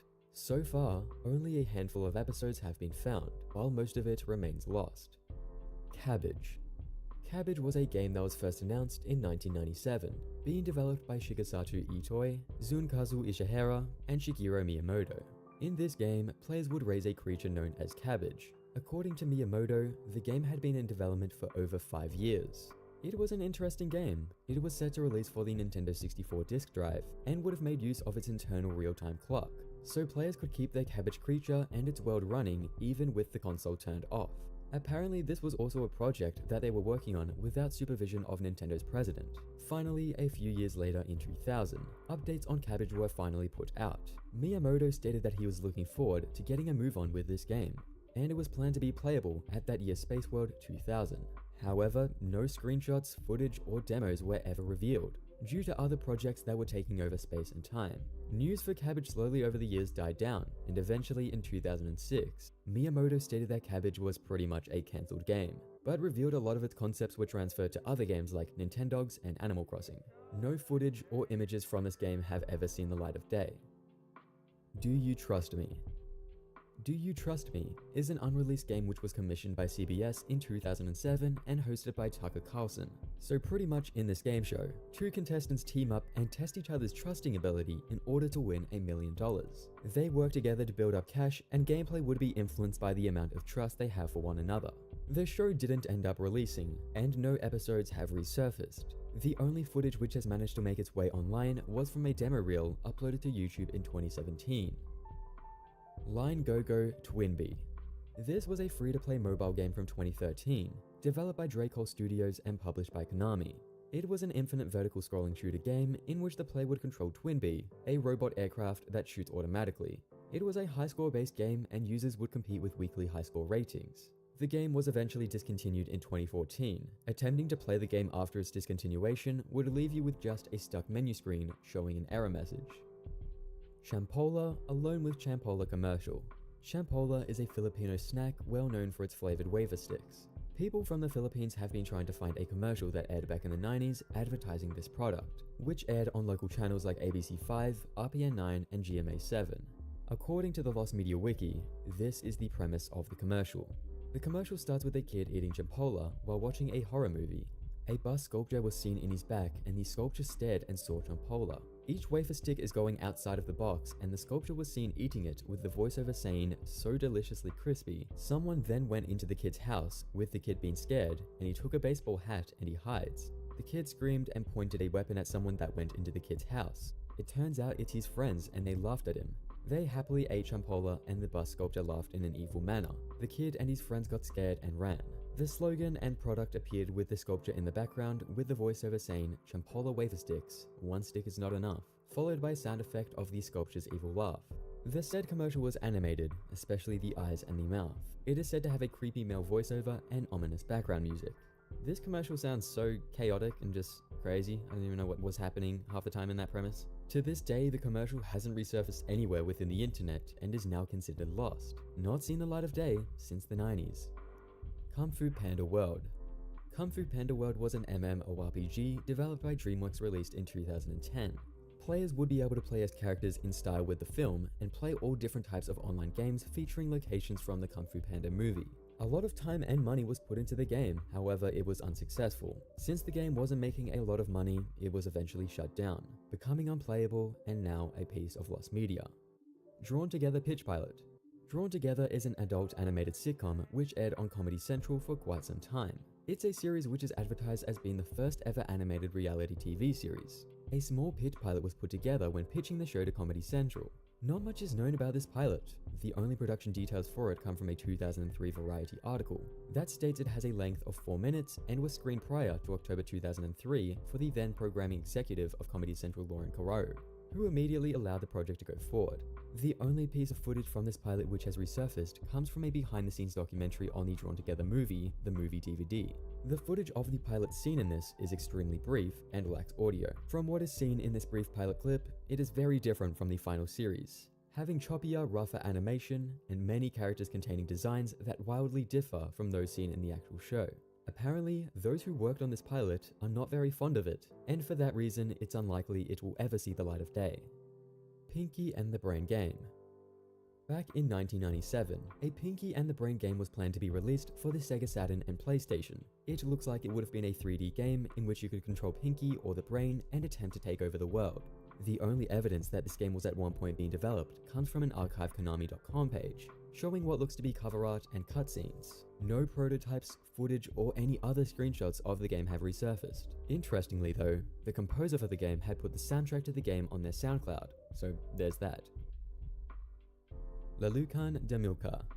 Apologies if I'm just completely butchering this name, but Lelukan Demilka, which translates to Amilcar Skylight, was a French Luxembourgish children's TV block that included many skits with people appearing alongside puppets, showcasing different cartoons. It was created by Jean Chalopin and its host was singer Karen Cheryl. It was first aired on Luxembourg TV channel RTL Television in 1987, and then eventually made its way onto French channel M6, airing from 1987 until 1989. As of today, only one full episode, 2 small clips, and the opening song have resurfaced. The show has become extremely rare. In 2009, there was some dude on a website who claimed to have 50 episodes on VHS. They didn't share any episodes, however, as they were more interested in trading these tapes for other rare shows. What a Dummy. What a Dummy was a sitcom that was broadcasted in syndication from September 29th, 1990 to May 25th, 1991. The series saw other successful shows like Alf and Small Wonder and tried to make something similar to them. You know, a typical American family living with some strange out-of-place creature that needs to be hidden from everyone. This series follows a family who get a hold of a ventriloquist dummy their great uncle used to use before his passing. They soon discover that this is no ordinary dummy. It walks, talks, and thinks for itself. For multiple different reasons, What a Dummy was not a success. The show faced issues with budgeting, there was difficulty and problems with the cast, and as well in some regions. The stations who had the rights to broadcast the series were network affiliates who had prior commitments to broadcast college football games and other sports events, resulting in the series having an overall inconsistent time slot placement. 24 episodes had been created. The show never got a home media release. It has fallen into major obscurity and today, only just 1 episode has been found, along with some other small clips and promos. Return of Donkey Kong. In the official Nintendo Player's Guide from 1987, a game was mentioned known as Return of Donkey Kong. The game would be mentioned again in the 1988 Nintendo Fun Club magazine in its 5th issue. The game was obviously cancelled as there is no game that exists or ever released known as Return of Donkey Kong. Based on these advertisements, you would have played as Donkey Kong, being able to throw barrels like the original game. It is unknown if any progress had ever been made on this game, as no images or footage has ever resurfaced. The Needle Drop Early Videos. Anthony Fantano is the internet's busiest music nerd, a YouTuber who does lots of music content. Apparently, around 160 videos which were once on his channel are now missing. Anthony has gone on to say that he no longer has any of the deleted videos. The only way that these videos could ever resurface is if someone had downloaded or saved them during the time they were available on YouTube and decided to re-upload it. Charlie and the Chocolate Factory lost unreleased Michael Jackson soundtrack. In early 2003, production for the 2005 Charlie and the Chocolate Factory film had begun, and various actors were being considered to play the role of Willy Wonka. Michael Jackson really wanted to play the role of Willy Wonka. He wasn't approached or considered for the role by Warner Brothers, but Michael had actively reached out to try and get the role, even making a soundtrack for the film. Michael Jackson showed Warner Brothers the soundtrack he created and asked them if he could take on the role of Willy Wonka. Although they were a fan of the soundtrack, they denied Michael Jackson's offer. They believed it wasn't a good idea to give Jackson a leading role in a kids' film. They did offer him a smaller role, but he rejected. After being denied, Michael Jackson angrily stated, "If I can't have the part, they're not getting the soundtrack." This soundtrack has remained lost and unreleased ever since. No one has heard any of these Michael Jackson songs. Jammin'. Jammin' was an arcade game from Atari that was released in 1985. There is very little information on this game. Its known gameplay would consist of two rock members playing a tune on screen, and players would have to play it back to them. That's all that's known about this game. The only gameplay video that exists online comes from a VHS that had been transferred to digital almost 2 decades ago. Mini Monos. Mini Monos is an eco-based MMO game that was released back in 2010. It was similar to games like Club Penguin, however instead of having penguins, it had monkeys. This game revolved around saving the environment. You could interact with other players and play all sorts of minigames. The game was eventually suddenly shut down in 2013. The game has been unplayable since and is now lost media. Heist. An action game was once being developed by Exile Entertainment known as Heist. The game was revealed in 2007 and was set to release in 2008. A trailer was also released which showed it was going to be released on the PS3, Xbox 360, and PC. The only thing really known about the game comes from a 2008 GameSpot interview, which stated that the game had 3 main characters, Kid, Crumb, and John. Kid would specialize in driving, Crumb would be the main shooter, and John is the leader of the group. For a while, the game's development had fallen silent. No information about the game was being released. In 2010, Heist was removed from the Codemasters release schedule, confirming that the game had been cancelled. Super Mario Spikers.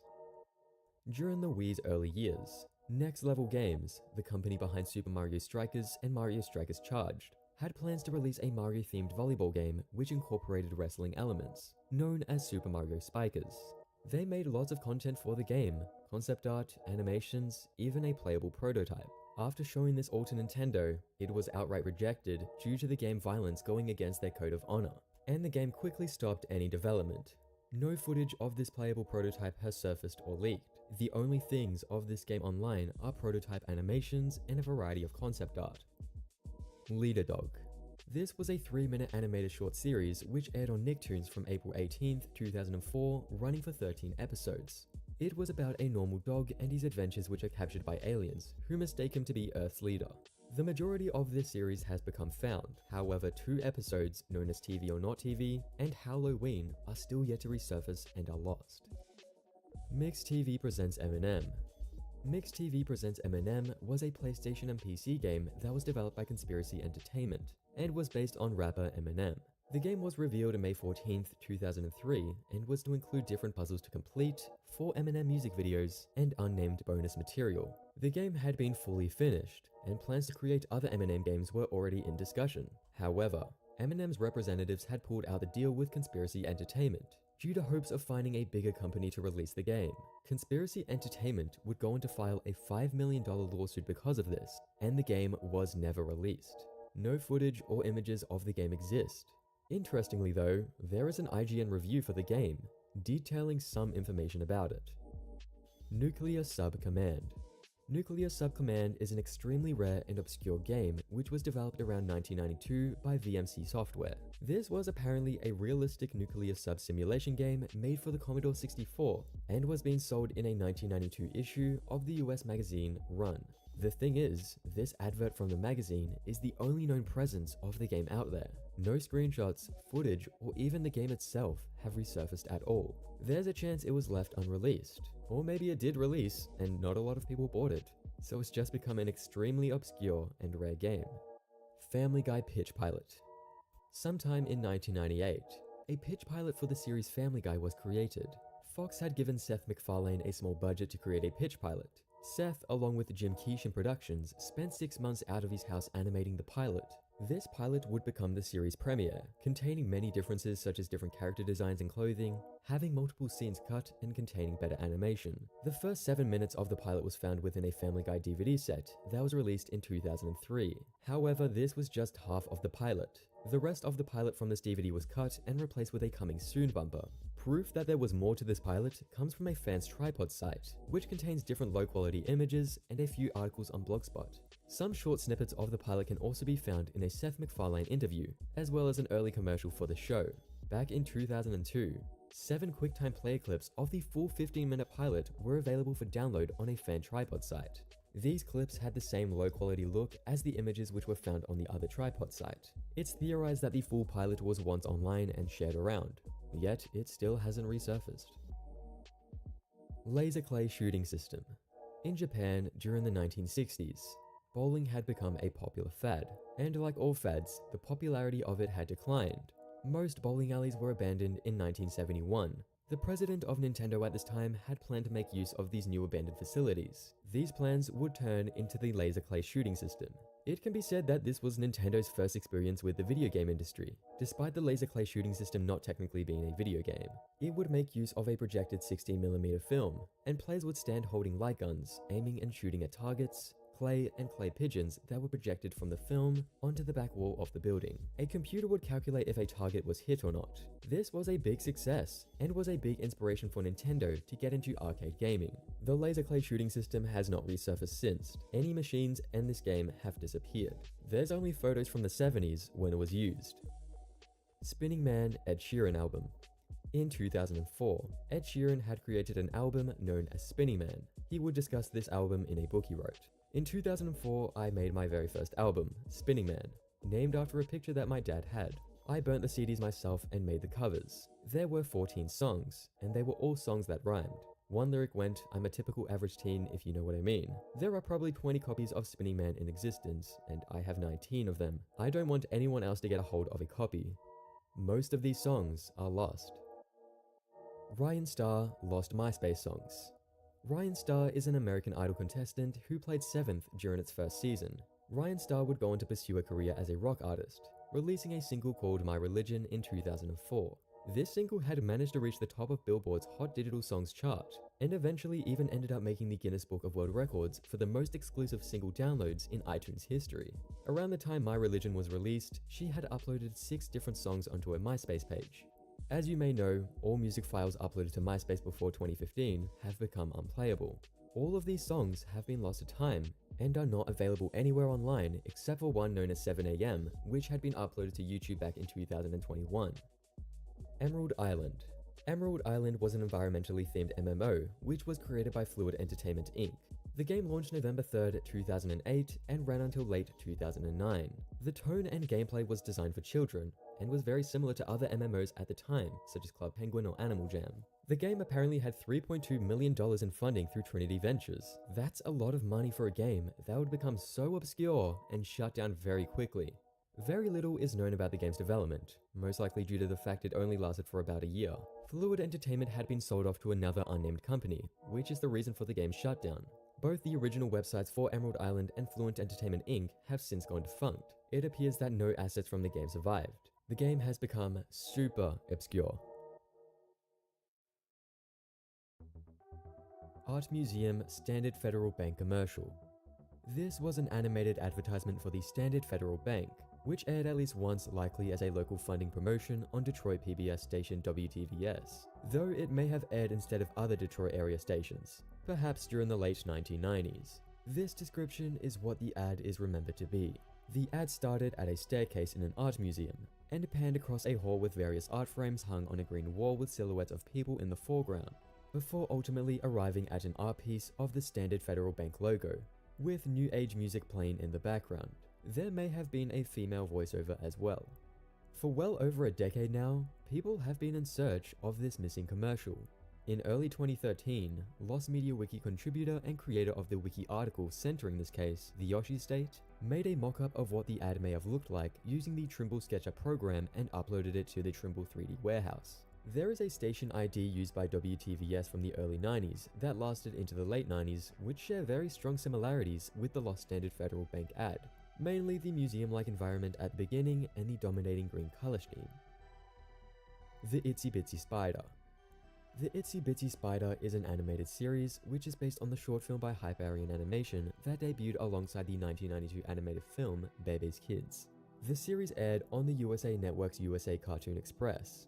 The show centers around a girl named Leslie McGority, a spider named Itsy, and two antagonists who go by the Exterminator and her teacher Adrian. The show has fallen into obscurity. A total of 26 episodes have been made, and so far, only 3 episodes have been found in English. One has been found in Spanish, and one has been found in Dutch. Some English promos for the series have as well been discovered in a commercial compilation on YouTube. Another Day. This was an American sitcom that aired on CBS in 1978. The series didn't last very long, only having aired a total of 4 episodes. This show follows the Gardner family, who are struggling with financial issues. Don Gardner tries to support his family with the income from his job, but his job is unable to support the family. Don's wife, Ginny Gardner, gets a job to help make ends meet. Due to low ratings, the show never got any reruns, and no home media releases were ever made. Only a few TV adverts as well as production photos have since resurfaced. Dexter's Laboratory Robot Rumble. This was going to be a 3D brawler fighting game based on the animated Cartoon Network series Dexter's Laboratory. The game was being developed by N-Space and published by BAM Entertainment. It was set to release in 2004 for the PlayStation 2, Xbox, and GameCube. The game looked pretty dope actually. The game would have been a 3D cel-shaded brawler where the player would have to fight as robots in small arenas controlled by different characters of the show. The game was forced to be cancelled after the publisher BAM Entertainment filed for bankruptcy. There isn't much online about this game. The only things left of it include a few screenshots of gameplay by IGN, and character, weapon, and stage concept art designs back from when the game was announced and still in development. Interestingly, in August of 2020, a 4chan user randomly leaked some unseen gameplay screenshots from the game, which shows all different playable characters and game menu. The screenshots look to be from a PS2 build for the E3 2003 showcase. BS Super Mario Collection. Back in 1997, a game was released for the Nintendo Satellaview named BS Super Mario Collection. Although this game looks to be a simple direct port of Super Mario All-Stars, the game contains brand new content, such as a new cutscene, world map, Toad House, and more. The game is extremely obscure, and because of its mystifying obscurity, not much is known about it. For this game's availability, only the ROM of Week 3 has been found, and Week 2's data being later discovered in the ROM. Both Week 1 and Week 4 currently have footage available, however are considered lost. Bill Buddy Crazy World of Sports. This is a Swiss-German animated series which first aired from 1992 to 1993. The show followed Bill Body, a sportsman who lives on Body Island, where all of society on this island is based on sports. Bill attempts to master as many sports as he can, but his clumsiness and ego most of the time gets in the way. The show has fallen into major obscurity. The show had 52 episodes, and only a handful have since resurfaced. The only ever home video release this series had exists through a single German language VHS. A few episodes dubbed in Portuguese have been found online, along with several short segments. During the time frame of May and June 2017, 8 episodes dubbed in English were uploaded to YouTube by the channel Films and Clips. No other episodes or clips have been found. Bob Patterson. Bob Patterson was a sitcom that premiered on ABC October 2nd, 2001. It follows the character Bob Patterson, America's #3 self-help guru. While he is successful at his job after writing 2 books, he struggles to balance his career as well as his personal life. This sitcom was not received very well. Ratings were disappointing. 10 episodes were created, and 5 episodes which were meant to air were cancelled and pulled off schedule. The only available episodes of this series online are the first 5 episodes. The unaired episodes have never seen the light of day. Spy vs. Spy: The Island Caper. Spy vs. Spy: The Island Caper is a multiplayer platform game that had been released in 1987 by Namco for the Famicom, being a port of the Commodore 64 version. The Famicom port had plans to be localized and released in 1989 for the Nintendo Entertainment System, but was cancelled. December 1st, 2015, a prototype ROM was listed on eBay with an opening bid of $1,000. This rare prototype was purchased, however isn't confirmed or known how much it actually sold for. This prototype from 2015 is the only one that has ever been identified. No other prototypes or even the one that was purchased on eBay have ever resurfaced online. Sticking Around. Stickin' Around is a 1996 animated series that was made by Brian Leary and Robin Steele and produced by Nirvana. The show was pitched to CBS as The Sticklers. After the pitch, it was greenlit and development had begun. 26 shorts had been developed. 15 of them have resurfaced while the rest remain lost and missing. UT Ravex Lost Downloadable Ravex Remix. Ravex was a Japanese electronic music group formed to celebrate the 20th anniversary of the company Avex Trax, a label founded in 1998. Ravex was made up of pretty popular Japanese musicians. On April 29, 2009, a limited release album had been announced by Ravex. This album would be in collaboration with Osamu Tezuka's production company. In order to obtain the limited UV Ravex Remix's release, a purchase of a UT Ravex character t-shirt would have been done at a Japanese Uniqlo location. Uniqlo then would provide the album through the Chakyu Uta Digital Transmission Service. I guess this was a digital music transmission and database service frequently used in Japan back then, to distribute and download ringtones and full songs. Despite all the popularity of Osamu Tezuka's characters in Japan and the popularity of all the artists at the time, not a single remix has resurfaced. This remix album remains lost to this day. Baby Blues. Baby Blues was an animated TV series from the year 2000 that was based on a comic strip of the same name. The show revolves around the characters of Daryl and Wanda, a couple who have recently had their first baby named Zoe. The series follows their relationship with the different supporting characters. Baby Blues was created by Warner Brothers Animation in an attempt to compete with the animated sitcoms by Fox at the time. The show took a whole 5 years to produce, and a lot of issues appeared during its airing. Baby Blues was eventually cancelled, after only 8 of the 26 episodes were broadcasted. However, the last 5 episodes of the first season eventually premiered on Adult Swim in 2002. The show's entire second season, which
contains 13 full episodes, has never seen the light of day.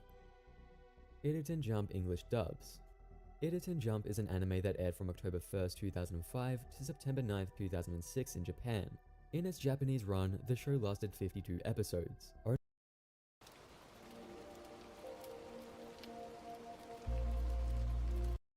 The full version of the SpongeBob commercial is still yet to resurface online. Kenya Filthy Frank song. Back in 2013, a video was uploaded by the one and only Filthy Frank, who needs no. Like, it's wild. But you know what, Jeff? Listen, I haven't given anybody this deal. You seem like a reasonable man, so I'm gonna throw this one out here to you, Jeff. If you're just willing to admit that Joe Biden wasn't so sleepy, right? He was a great president. We can call it even. I'll just let you go. Are you willing to admit?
In case you didn't watch this press conference, in case you missed it, there's some gross and alarming things that you need to see, but I'll jump into that into a minute. First, back to the lies. In 33 hours, we have made historic progress for Charlie. No, you didn't. No, you didn't.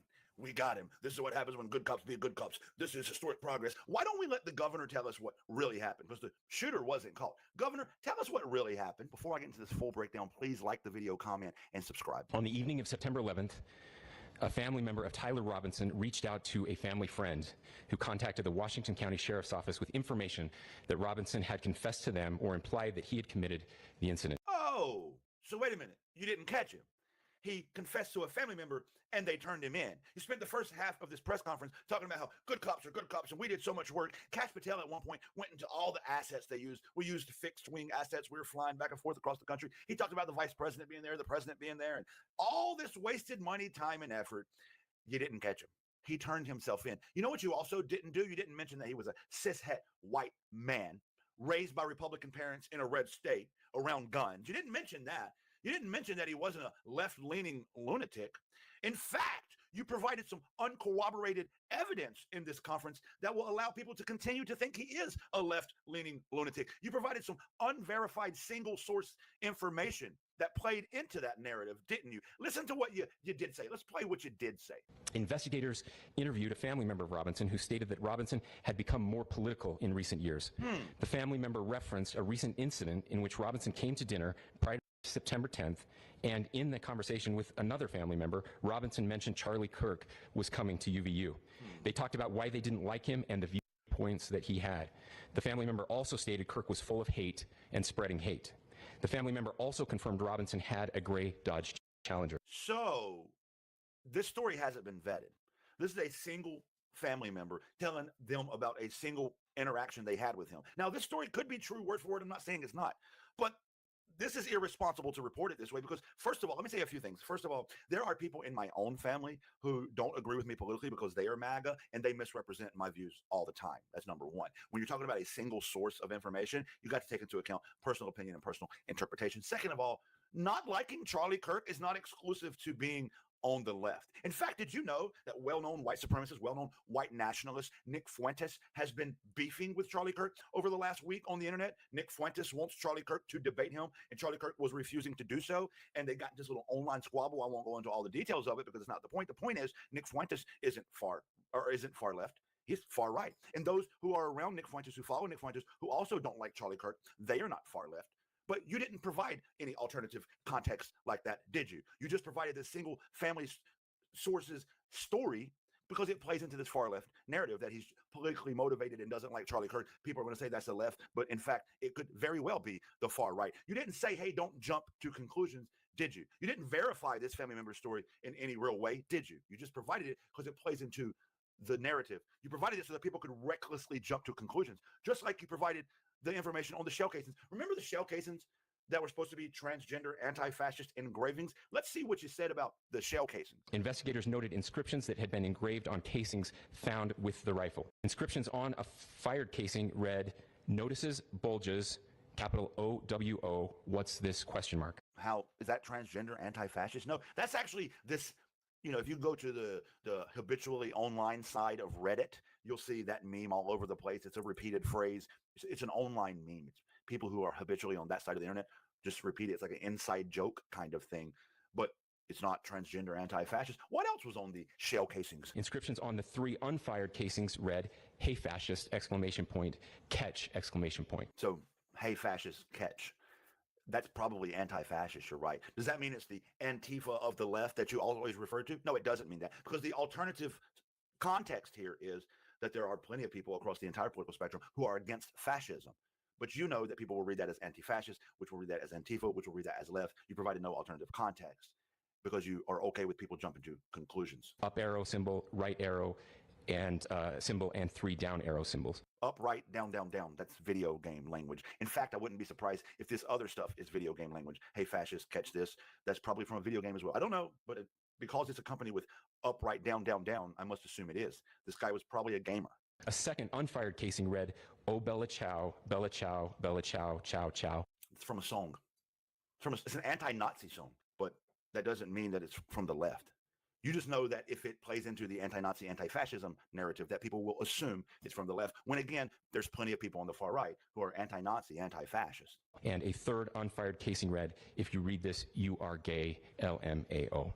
Definitely on the left, right? Homophobic language, definitely on the left. That's obviously another habitually online Reddit joke that is not a left-leaning idea or a transgender anti-fascist idea. So where was, might I add, the transgender anti-fascism in any of that? The report came out that this was one officer's interpretation of the shell casing engravings, that they were transgender anti-fascist. Well, that officer was wrong. This is, once again, a person's singular interpretation that got leaked out. Why was it leaked out, by the way? Because Kash Patel was on X the whole time talking about everything happening on the goddamn investigation with full transparency. And by transparency, we mean leaking shit he shouldn't be leaking. But we also know that everything he leaked, that he was real-time posting on X, was actually just politically motivated, reckless posting to push this radical left narrative. 2 people, by the way, were incorrectly identified by Kash Patel. 2 people incorrectly identified by Kash Patel during his transparency posting on X during this entire investigation. Nothing on these shell casings was anti-fascist transgenderism. No, like this is just made up. That's just made up to push the far left narrative. And listen, to emphasize this point, I want to look at some of the drivel that the Utah governor said in his closing speech in the press conference. Once the press conference was coming to an end, he got up to the microphone and gave this little fucking speech. He got on the mic and he had this fake catch in his throat, like he was sad about to cry. The whole time he was speaking as if he was about to cry. It was cringe as fuck to watch. And he just piss poor acting. But he goes on about being angry. Watch this. Over the last 48 hours, I have been as angry as I have ever been. As sad as I have ever been. As sad as I've ever been. I've never been so angry in my life. So sad in my life. But then as he continues this I'm so sad, so angry performance, he says he found strength. Now, you can't make this shit up. He found strength in the words of Charlie Kirk. I mean, you talk about trying to make this guy a deity. They're trying to make Charlie Kirk Jesus Christ now. I found strength in the words of Charlie. Watch. You can't make this shit up. Watch. As anger pushed me to the brink, it was actually Charlie's words that pulled me back. I'd like to share some of those. And specifically right now, if I could, I need to talk to the young people in our state. Shut up. First of all, I'm not letting him play Charlie Kirk's words. I'll just tell you, it's blah, blah, blah. He goes on to talk about how young people loved Charlie, but some people didn't love Charlie. Some young people hated Charlie. But Charlie was still brave enough to go into their community and speak with them because he was a champion of free speech. Then he reads these 3 or 4 quotes from Charlie Kirk that basically say, if we don't have free speech, we have nothing. What, man? Listen, I refuse to play into this mischaracterization of Charlie Kirk as some champion of free speech, some American hero. No, he was a bigot who spread hateful ideologies. Okay? He said that George Floyd died of a drug overdose. That's been disproven, is not true, but it played into a racial narrative. He said that gun deaths were necessary. So while children were getting shot in school, he said that was necessary to keep the Second Amendment. He said we should bring back public executions. He did not apologize. He was unapologetically cool with bringing back public executions. There's a long list of things that Charlie Kirk said that were completely divisive, completely gross, completely motivated by racial narratives to make him out as this great American hero of champion of free speech, is attempting to erase all the hate and awful things he said and to deify him. But listen, the performance didn't stop there. The governor then goes on to be fake sad about the shooter being from Utah, and then brings out a bunch of racist dog whistles. I really want you to listen to this part right here. For 33 hours, I was praying that if this had to happen here, that it wouldn't be one of us, that somebody drove from another state, somebody came from another country. Yeah, of course you thought that. Well, quickly, I'm going to jump in here.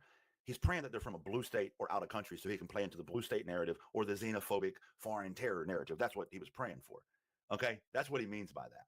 Sadly, that prayer was not answered the way I hoped for, just because I thought it would make it easier on us if we could just say, hey, we don't do that here. It would make it easier on us if we could just say we don't do that here. This is white blindness. I call this white blindness because they refuse to take any accountability. He wants to push the narrative of we, the good old people of Utah, the white folk, don't do this. But see, right now, there's evidence right in his face that you do this. There's evidence right in your face that it is white people, cishet white people doing this. It is evidence right in your face that it's not a blue state terrorist or an out-of-country terrorist, that it's your own people. The call's coming from inside the house. And you're sad about that. Rather than just taking accountability and acknowledging it, you would rather just be sad about it. But it did happen here. And it was one of us. But I want you to look at how Utahns reacted the last 2 nights. There was no rioting. There was no looting. There were no cars set on fire. Wow. There's no violence. Wow. Imagine that. Imagine going from it was one of us.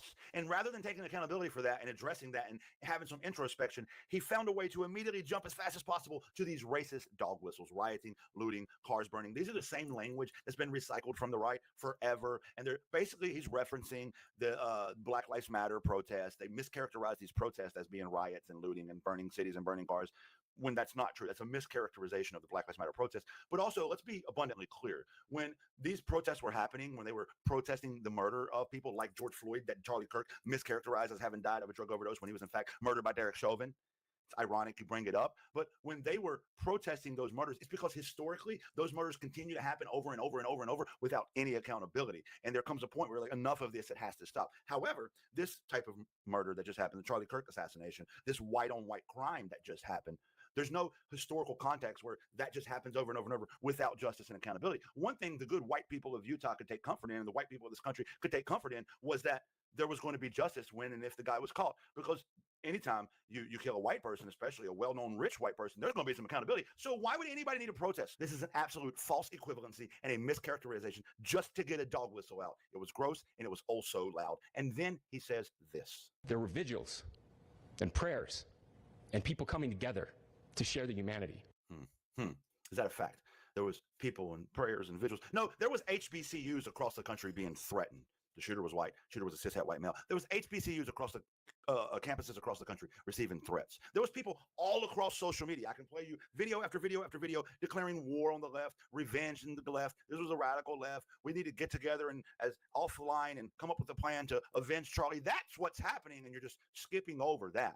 You don't even want to talk about that. There was a bomb threat made to the DNC. There was a website made to dox people that others felt like their online reactions were too cold or too insensitive. And so they decided to dox them on a website. You don't talk about that. The director of the FBI doesn't talk about this. The governor doesn't talk about this. The president didn't go on Fox News this morning and talk about this. Nope. It's just pushing the radical left narrative. Why are none of the leadership in this country doing anything to chill the temperature? Why are they instead feeding into this radical left narrative, despite cisgendered white Mormon raised by Republican parents in a red state who did this not being radical left at all? Why?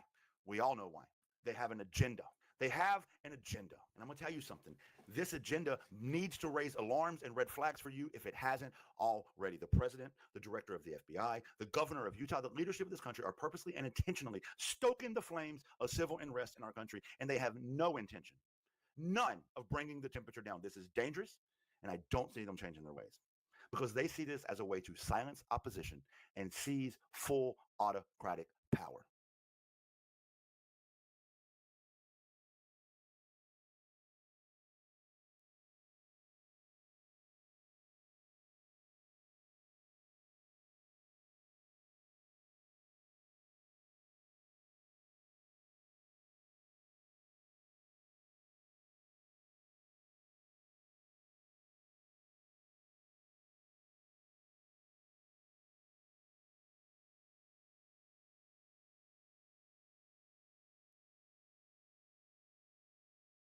They've got some really unique elements, and I think each of these cases has something to offer in terms of our understanding of the extraterrestrial presence on this planet. All different types of humanoids, cases coming from all over the world, dating back to 1962 to 2023. We've got 6 cases from the United States and 4 from outside, including from Italy, Spain, Japan, and Brazil, and in the United States, Alaska, Nebraska, New Mexico, New York, North Dakota, and the state of Washington. I think you'll find these cases really interesting, and most, I'm guessing, you probably haven't heard before. So let's just get started. And the first case I'd like to talk about today, I Beheld an Incredible Thing. This one occurred on December 17, 1962 in Milan, Italy. I find this case interesting because the witness is a night watchman. Quite a few cases of night watchmen seeing UFOs, probably because they're outside all the time. But it's also interesting in its location, right in the middle of a very crowded city. The night watchman is not the only witness, so this would be considered a multiple witness case. Another interesting thing to me is that this case involves a UFO pretty much landing and humanoids coming out, approaching the witness, and then going right back in. This is a pattern we see quite a bit. Again, it was on the evening of December 17, 1962, at precisely 2:20 a.m., that Francesco Rizzi, age 36, was making his rounds as a security guard or a night watchman at the Cascami textile plant located in the very heart of Milan, Italy. This is on Via Santa Valeria Street, you can see it here, immediately adjacent to the Sant'Ambrosia Square. And he was walking across the courtyard when he heard what he described as, quote, a whistling, swishing noise, and this was to his right. And as Francesco says in his own words, at first I thought it was in my ear, but then I noticed that the swish grew stronger and stronger. I therefore turned around, and I beheld an incredible thing. There it was, just in front of me, hanging about 3 feet above the ground. It was of a clear metal, perhaps aluminum, with silver reflections on it. Its diameter may have been 12 to 15 feet, and on top there was a turret, around which were a number of lighted dormer windows. I was paralyzed and tried hard to believe my own eyes when suddenly the noise stopped. A brilliant greenish light was pouring from the 3 windows on the conning tower. I saw 2 strange-looking creatures inside it. At the bottom of the disc, a door was opened through which a little man came out, a little man of about 1 meter tall. I could not see him very well because it was very dark in the courtyard, and the man's head seemed to be absolutely black. To make matters worse, he wore a kind of luminous overall which made it hard to see him clearly. Now, per Francesco, the shape of the craft reminded him a little bit of an English helmet. He said the figure's suit appeared to be silvery, fluorescent, and was emitting a bluish light. The blackness of his head, he believed, was actually a helmet, and Francesco said it was his own emotion of fear which rendered him unable to move. And as he says, the man perhaps had no hostile intentions. He pointed one finger towards my hand, and with his other hand he gave me a sign to come nearer and not to be afraid. Yet I was completely unable to move. Soon after, another man jumped out of the disc, submerged in a blue haze. With a commanding gesture, he made a sign to the other to re-enter the disc. The first creature looked at me for a moment and then got back into the saucer.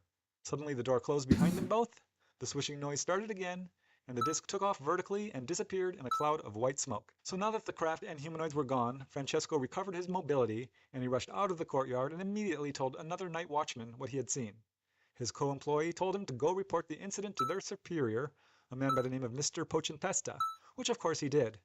And together, Francesco and Mr. Pocentesta went to the police. The police immediately arrived on the scene, but were unable to find any evidence of the craft. Francesco later spoke with reporters, saying, "Of course I had read about flying saucers and Martians coming to visit us and to spy on us, and also about messages coming from other worlds. But I would never have imagined that it would fall to my lot to see such an object under my nose. But I saw the Martians as I see you." Though Francesco's report was published widely in newspapers, and later in a number of books, he received a great deal of publicity. And as a result of all this publicity, several people came forward and said that they had seen a strange flying object above Milan on the same night of Rizzi's sighting. Now, despite all this, all the publicity resulted in Francesco Rizzi being fired from his job. But he did have his supporters. Walter Chiari, a very well-known Italian movie star, actually went on TV and spoke about Francesco's experience, wished him a happy new year, and asked that Francesco Rizzi get his job back, saying, quote, "You can't fire a man only because he happened to see a flying saucer." Unfortunately, Francesco's employers were not convinced and he was not rehired. But as Francesco's Rizzi's wife says, "Nobody believes my husband, but I know it's true. He doesn't drink and has always ridiculed stories of flying saucers." The case created quite a sensation when it occurred, as we can see, and obviously affected the witness profoundly. It's a really interesting case with all these weird patterns that we see. Like, why would these ETs come down and just step out of the craft for such a brief moment, as if to just say The hello fact that he to a got person? fired, it was his I don't know. boss. There's a lot of cases like it, though. But this next case is very unusual. Don't know if you've heard of this one before, but it actually involves a series of really amazing events and several humanoid encounters. I call this one A Nice Little Man. This one occurred through October and November of 1965 in Mogi Guaçu in Brazil. Multiple people saw this. In fact, there are thousands of witnesses to the UFO activity, a much smaller amount to some of these humanoid encounters. But these are some really interesting humanoid encounters with not your typical grays, certainly, short little human-looking beings. So it's a fascinating case on many levels. This case, yes, involves a great number of witnesses and a series of really incredible humanoid sightings over a 2-month period in October and November of 1965. These were reported on by Coral and Jim Lorenzen, who spoke to Olivo T. Fontes, their representative for Brazil, and was also investigated by many other researchers, including Walter K. Buehler, Professor Flavio Pereira, Drs. Leo Godoy Otero, and Renato Bacelar. This case was published in both the APRO Bulletin and the Brazilian publication SBEDV, among other places. There were so many reports involved with this one from so many people that the dates have become somewhat confused, but starting in late October, numerous people in this area saw strange objects hovering and maneuvering over Mogi Guaçu, Brazil, but particularly over the huge farm complex owned by Dario Anhua Filho. He's a chemist who lived just outside of Mogi Guaçu. This is in Sao Paulo, Brazil. It was around 10 p.m. on October 18, 1965, that Dario Filho was on his property when he saw this sparkling orange object hovering about 100 meters, 300 feet over his farmhouse. And he described it as, quote, floating like a leaf and, quote, swinging like a pendulum. Immediately he saw 2 other objects, both of which immediately zoomed upwards to about 1,000 meters or 3,000 feet and switched off their lights. So he called out his wife Lucia and his grandson Darinho, age 10, and all 3 of them watched these objects fluttering in a falling leaf motion and then disappear so low over the treetops that it looked like they would almost strike the branches. They did notice a pleasant odor, and this kept coming up when these UFOs would appear because they appeared over and over again. They wondered if this odor might be something to do with the leaves being affected by the craft. At any rate, lots of people were seeing stuff at this time. It was one evening in October 1965 that 17-year-old Aparecida Correa da Silva and her cousin Nide saw a green light pass over their house and actually land in the yard of a large warehouse next to their home. You can see the sighting location here. They said this object was round, glowing, and had 3 wheel-like protrusions on the bottom. And they said that 3 humanoid figures, just over 1 meter tall, 3 feet, came out and started to bend down and seemed to be collecting samples of something from the ground. Now the craft was so bright, the witnesses could see that the humanoids were wearing one-piece blue coveralls and had stout bodies. They had clear skin, but 2 of them looked more tan than the others, and they were all wearing large transparent helmets. Somebody else nearby also saw all of this happening and actually approached the landed craft and humanoids, at which point the humanoids immediately entered the object through a small hatch. This craft rose vertically upwards and was gone. The very next night, this family saw a glowing green object pass over their house again, only this time it moved off into the distance.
Alright, fuck it. There's no way to...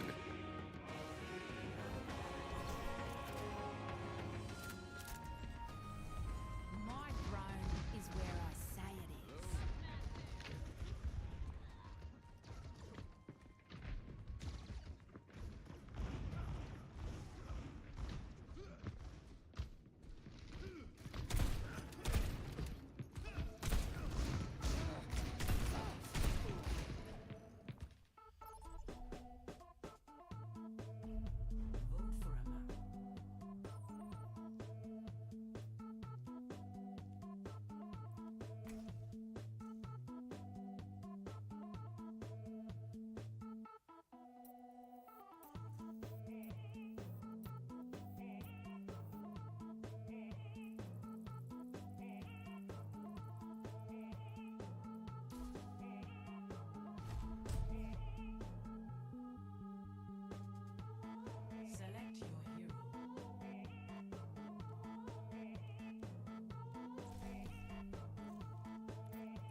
last couple games I lost were due to everybody dying to a tracer reason.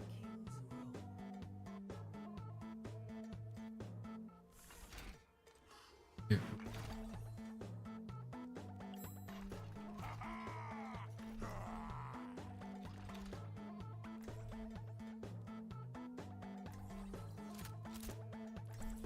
Thinking younger queen. My throne is where I say it is. I craft my own arrows, each one a meditation. So kind A gun in each hand and a smile on my face. of more comfortable with What's up? Who's ready to have some? Brian Soldier. Angela. I can call you Angela, right? Aw, I'm a little hurt. Mercy, I think? Is that an ammo?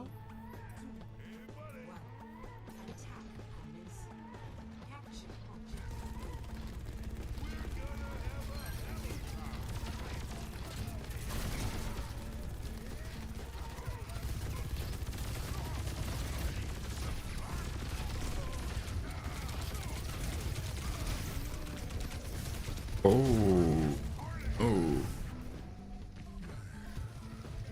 That hurt.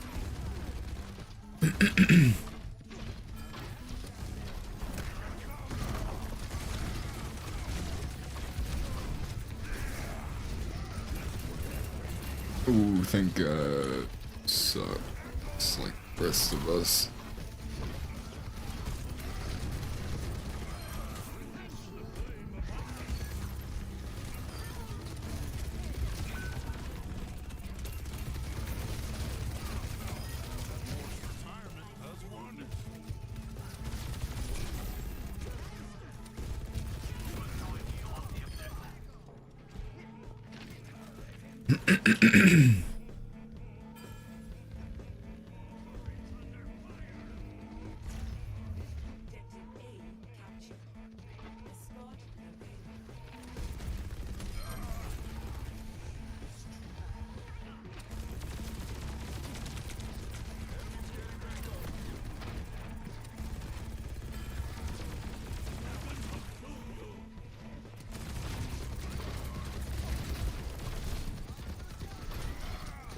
Not a great ultimate, but I died right there, so why the fuck am I complaining? Let's take things up a notch.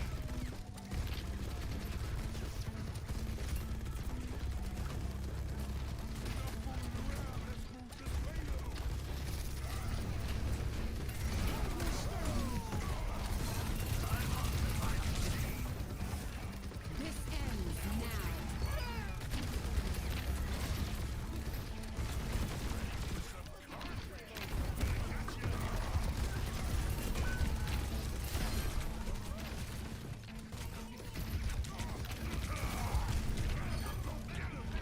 Shit. What am I doing? Okay.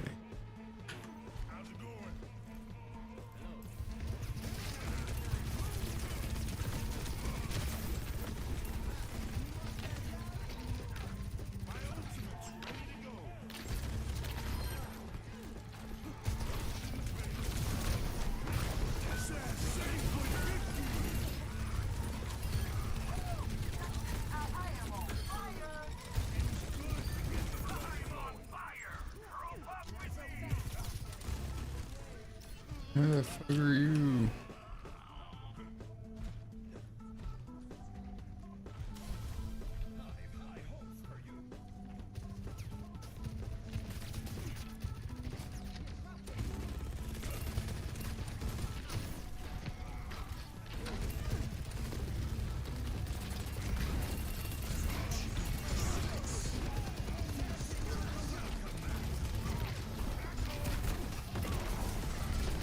Fuck. Fuck.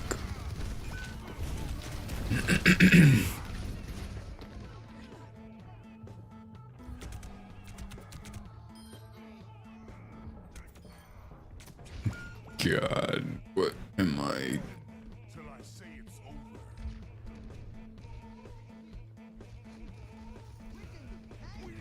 The fuck am I doing in silver, man?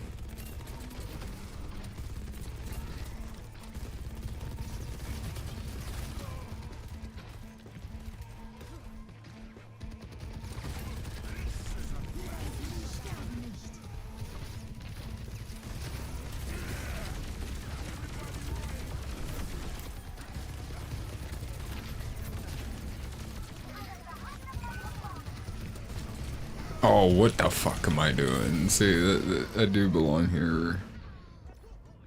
I heard it. Finally, things are getting interesting.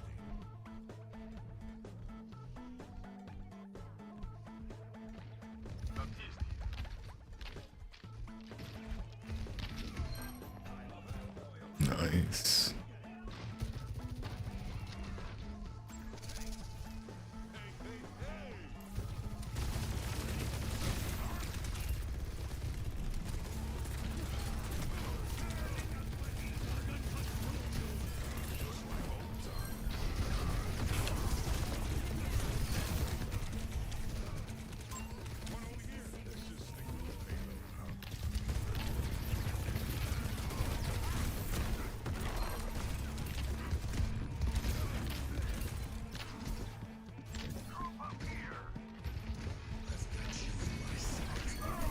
Nice.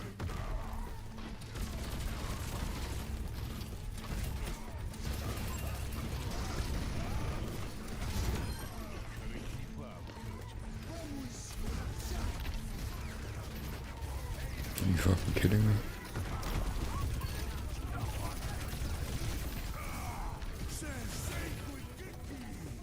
I'll get him.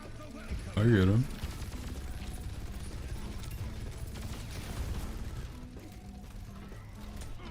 Yeah. I need to play more. I don't play a whole lot. I'm at a point where my therapist is actually telling me to play more. I've never had that happen before.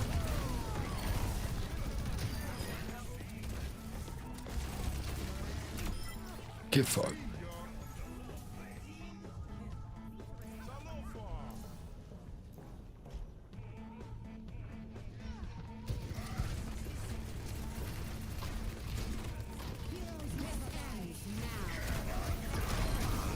The hammer, what?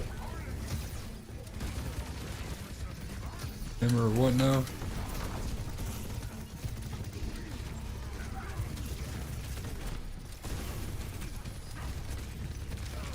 Holy shit.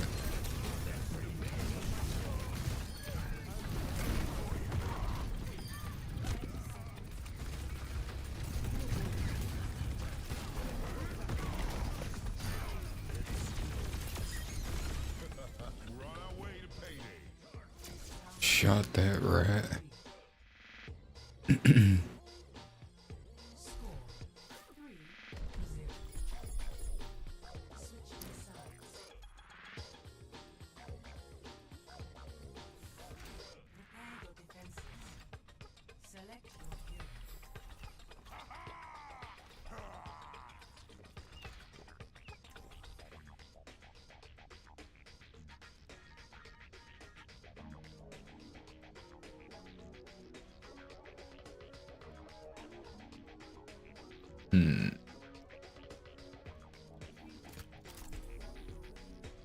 I'm gonna go queen this time.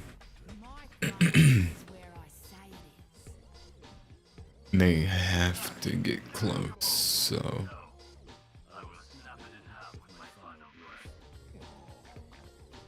Either. I don't know.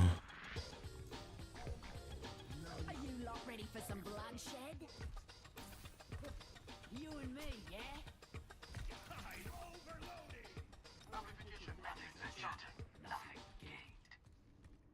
What the fuck are you? Team to me. Defend this spot. 5, 4, 3, 2, 1. Attackers incoming. Defend objective A. Everybody hold. Nobody runs. Damn it.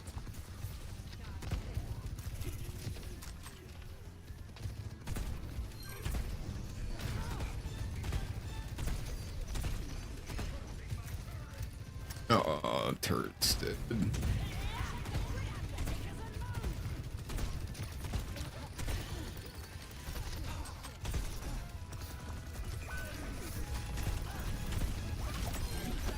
Ooh, knifed.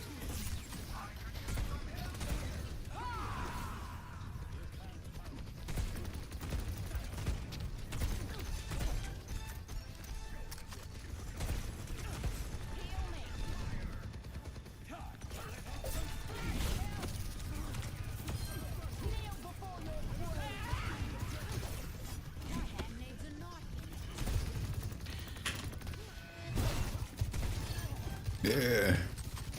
Okay. Shit.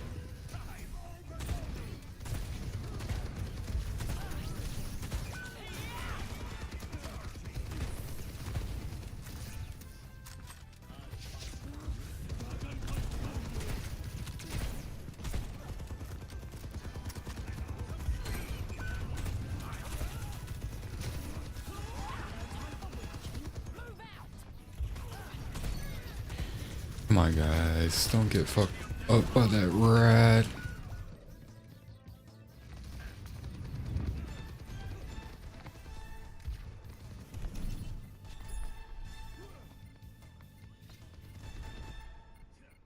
Finally, a decent scrap. Stop getting distracted by ball. Objective lost. Stop the aim.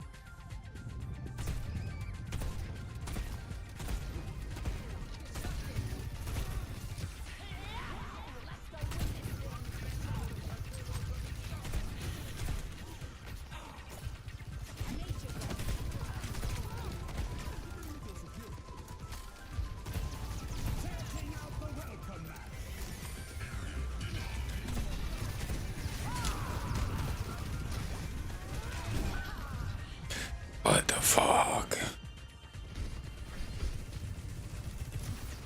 Heroes never die. There'll be consequences for that. Stop mucking around and move. Right.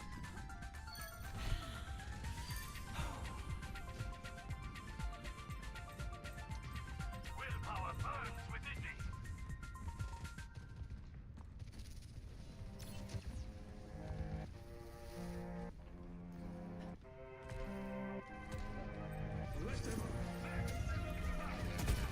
What the fuck?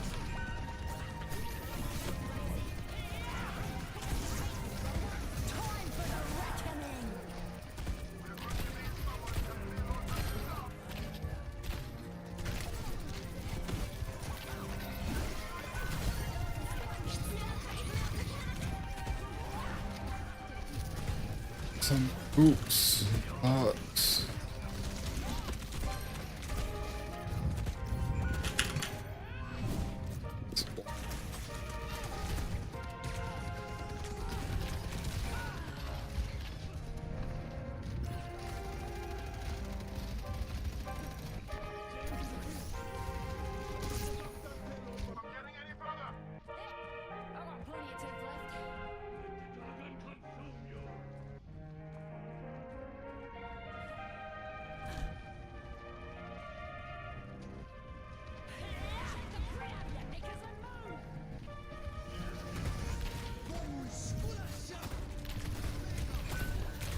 Alright.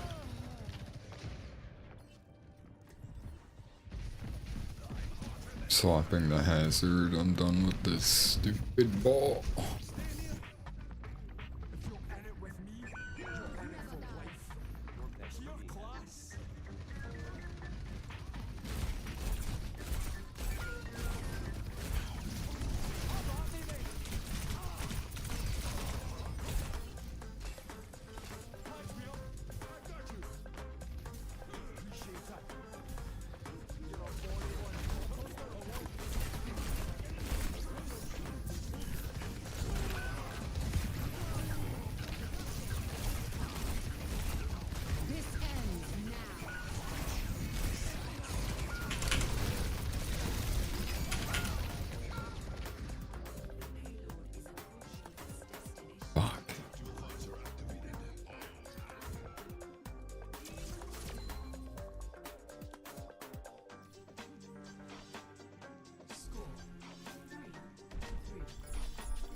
Oh, so I thought Naga was doing pretty good.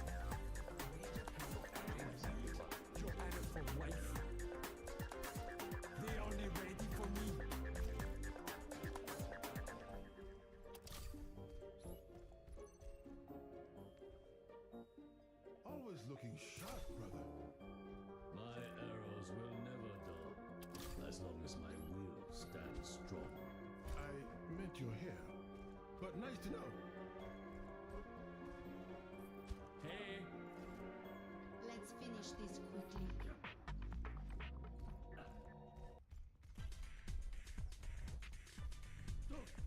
Alright, if you say so.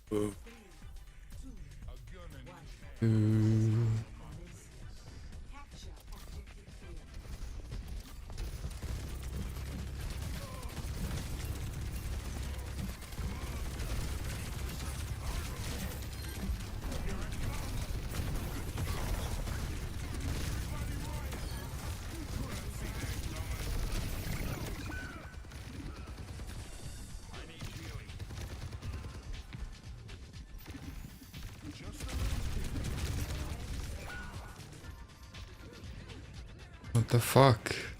Like, why wasn't I being healed?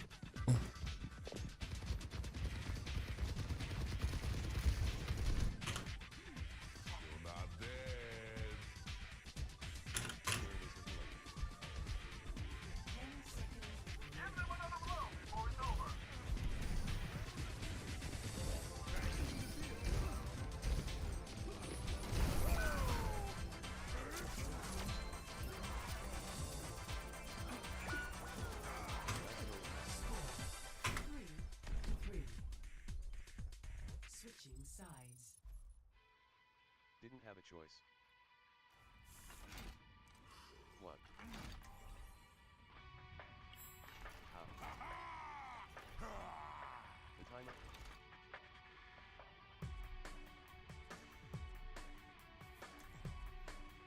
No one was touching. We have a throwing teammate man. We don't win this. Hi.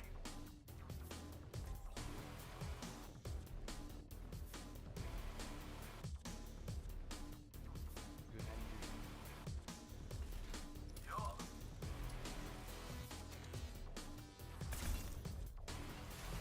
We literally can't win. And most we draw. My throne is where I say it is.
I'm...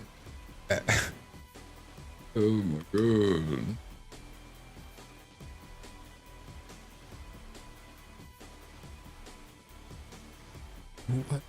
What the... Christ.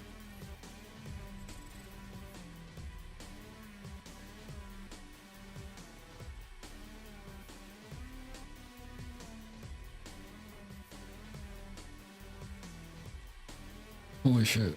I've been streaming for 4 hours. I barely played at all. I'm already so tired of it. Fucking... I need to get out of this rank. I need to keep playing.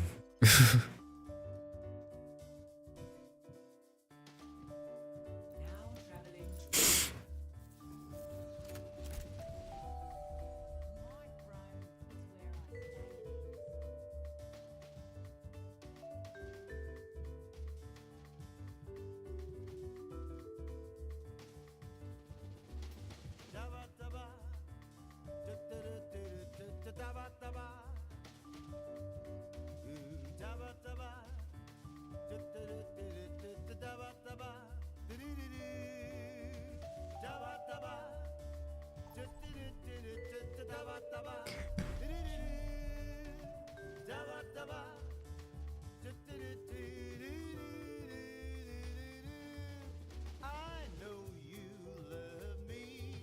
I wanna word you up into my life. Let's roll up to be a single star in the sky. I hear you calling me. I wanna word you up into my life. Let's love up to make a single star in the sky. To you.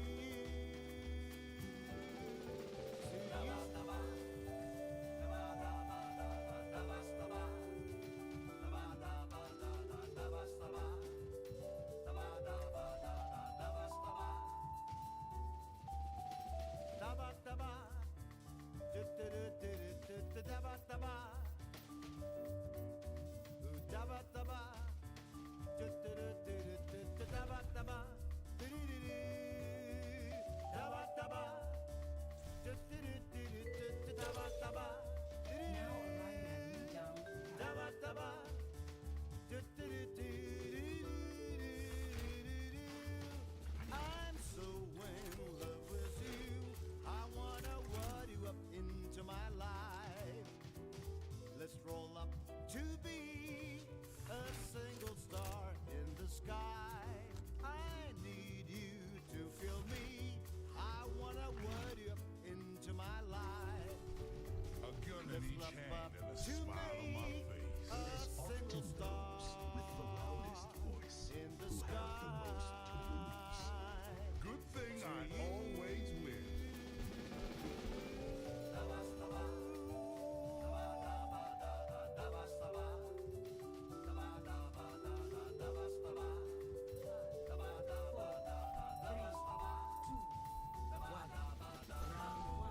Capture the objective. We're all pilgrims on this mission. Enemy spotted.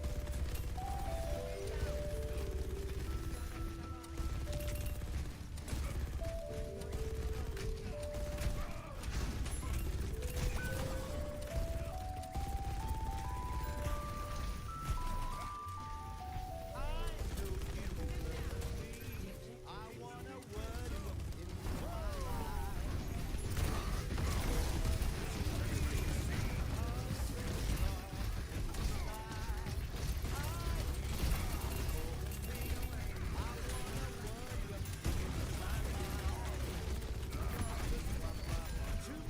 Shit.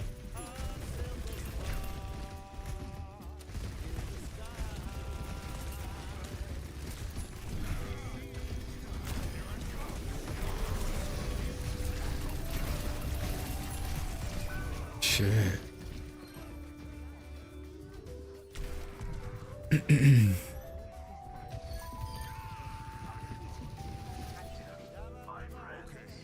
Okay, we pushed in and got that.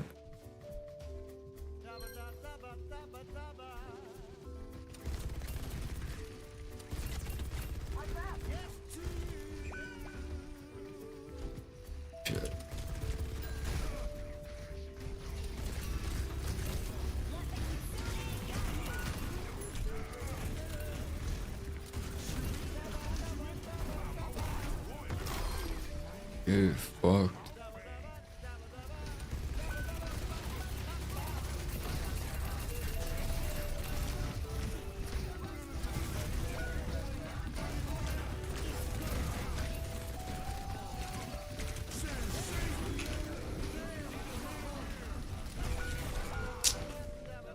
Where the fuck is that? Oh, that was my fault.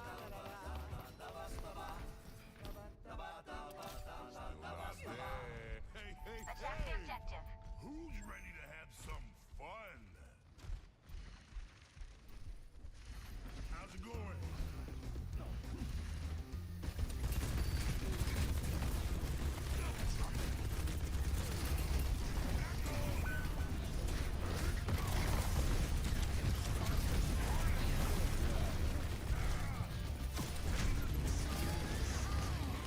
Ooh.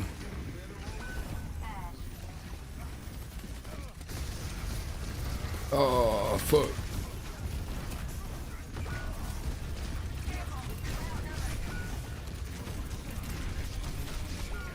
Shit.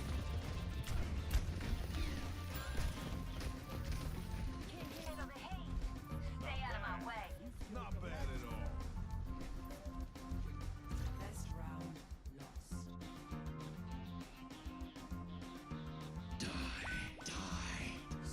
Oh my god. We have a rock.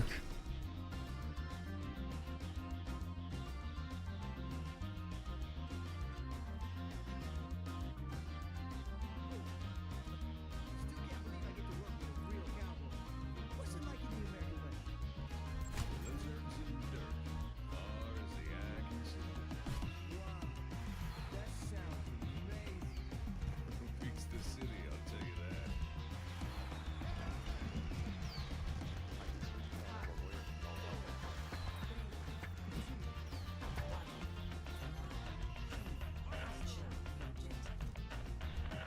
It's okay. We'll just wipe them out this time.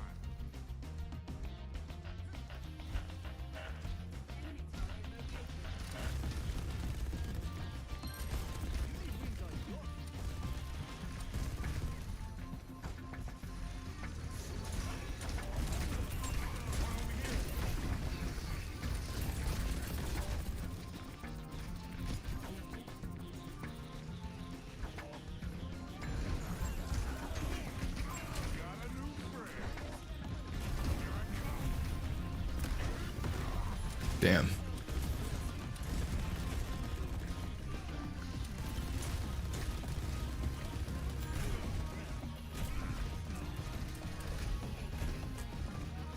Nope.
Alright, fuck it. We don't need everybody, I guess.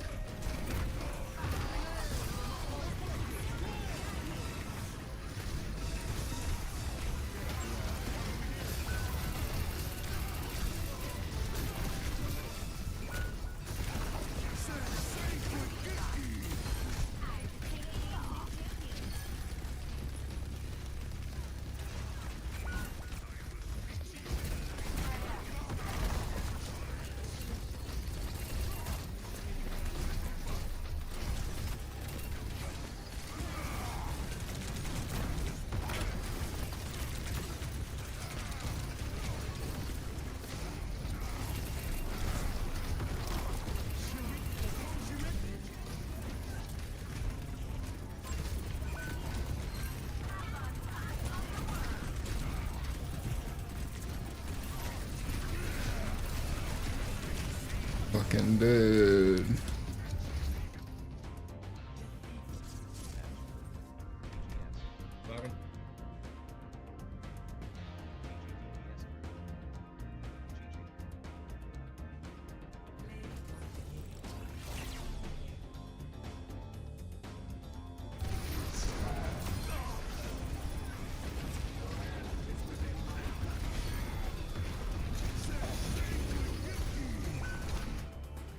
Fucking crazy. Hey, buddy.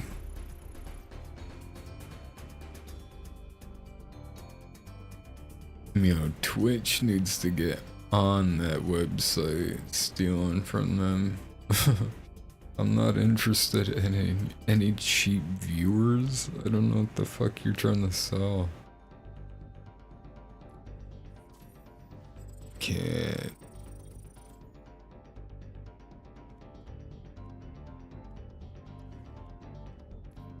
I'm done playing tank, I think. I'm just gonna play DPS, cause that way I can just mow down enemies and, you know, not get into games where people struggle to get 2,000 damage. It's fucking insane. And like, I don't know how I got down that low.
Come here. What are you doing? Come here.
Oh, carry. It's not there.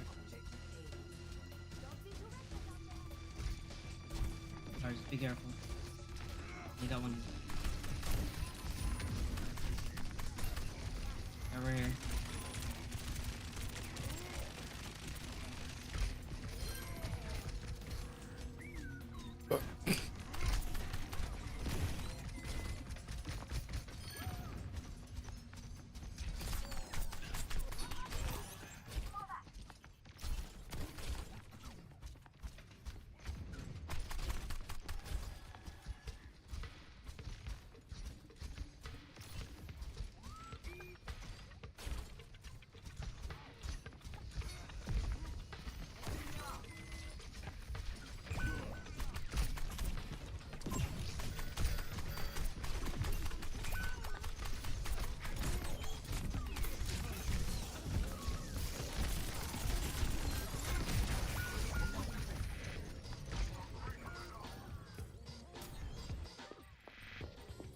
Where the fuck?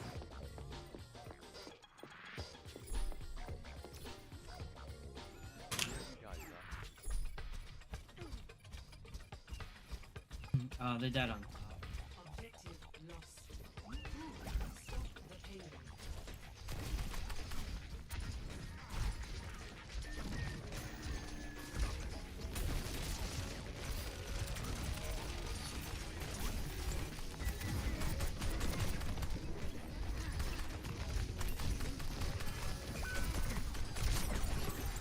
Monkey, don't jump in when you're lost.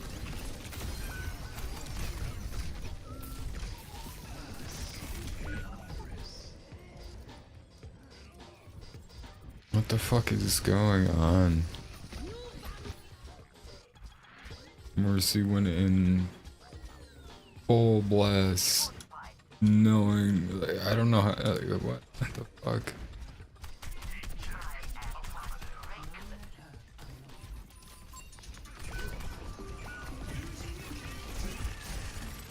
What the fuck am I?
Oh fuck.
What the fuck?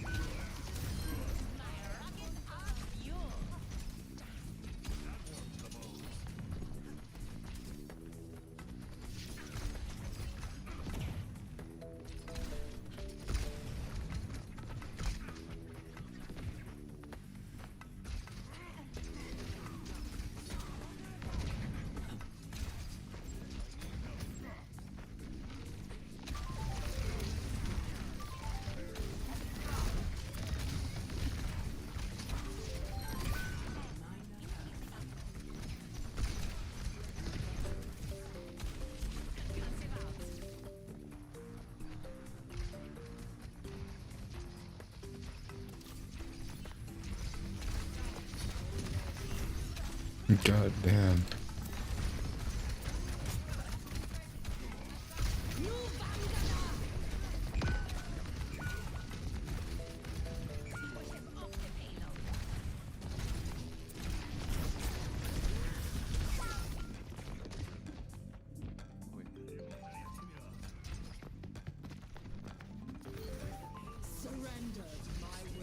Oh, fuck it, I'll try Tracer.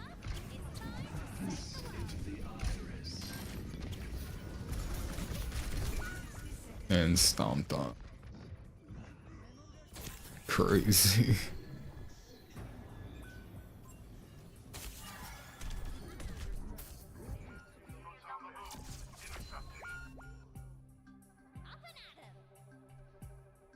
Score 0-3.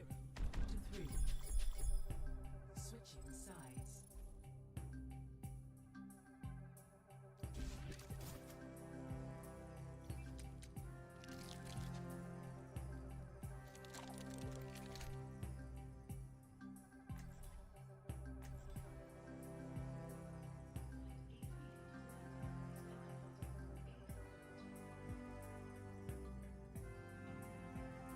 Can I play as BAS?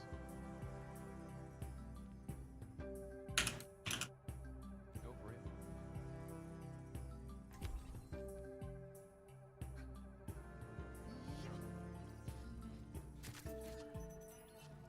Thank you.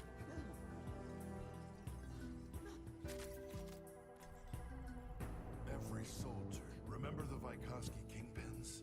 300 meters downrange. You fired once, they both fell. Beautiful. That's not the word I would choose.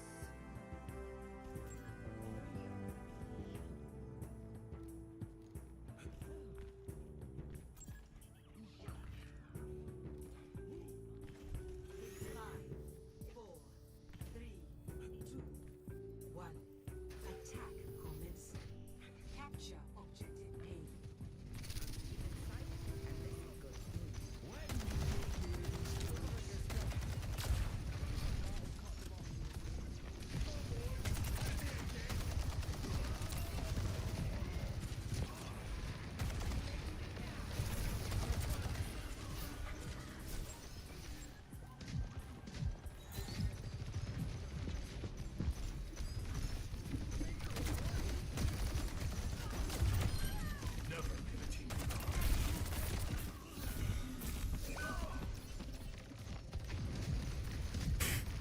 Cool, going after. Like, what the fuck? I can't get Dude. away with this.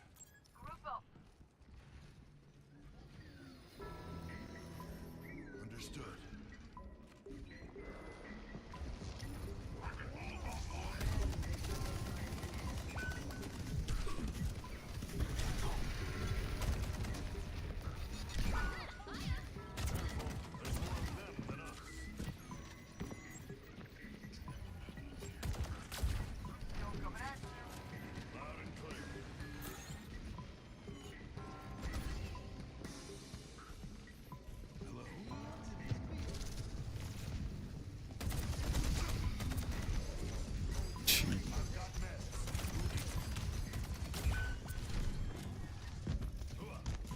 Oh, top here. Hello? Why are you guys going main? You can follow where ball is. Go top. Stop going main, guys. Go top.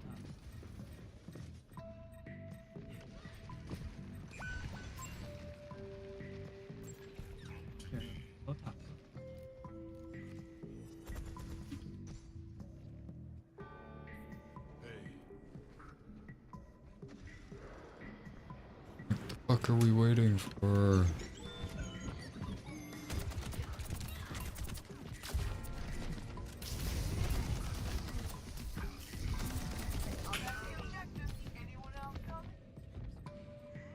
Monkeys are me.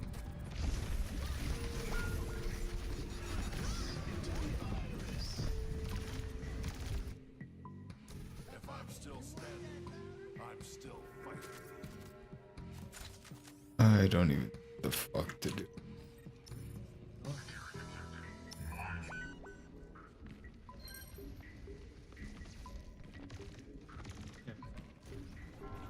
Right up here. Acknowledged. This ends now. No, go ahead. Go.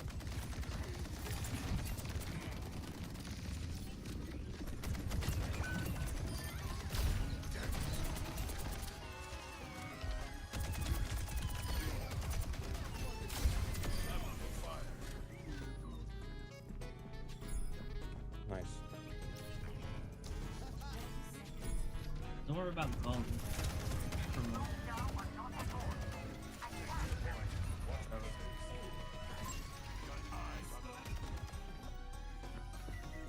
Fine, it'll distract. Oh, gotta be able to.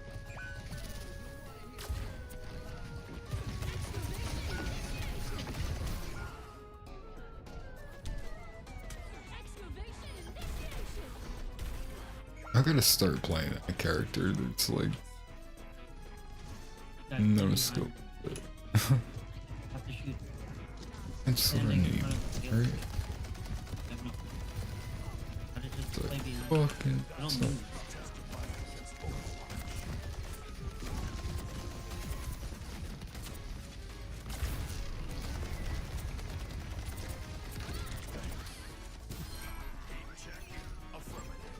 Play behind it. No, no. The other thing, I'm gonna getting shot. Still.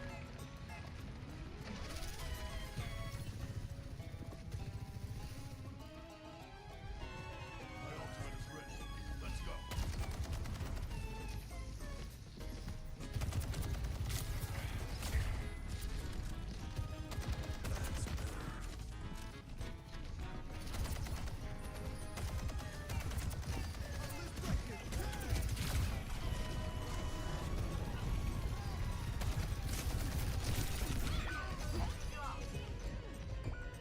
Holy shit. I gotta watch that. I don't know why you guys refuse to just. They have to come to us towards the payload, or else it's gonna like play behind the payload. They have to come towards the payload to stop it. This ends now. Get in there.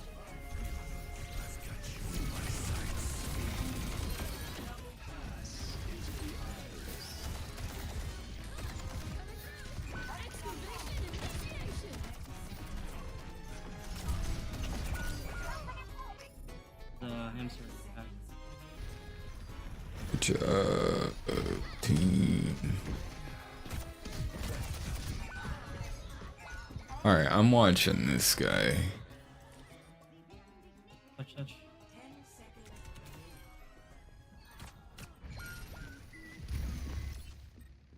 I rubbed some dirt on it. Let's go.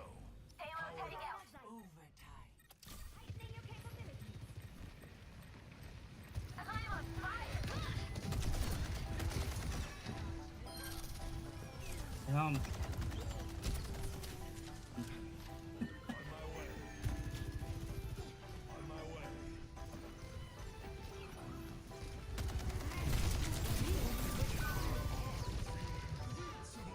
Instant.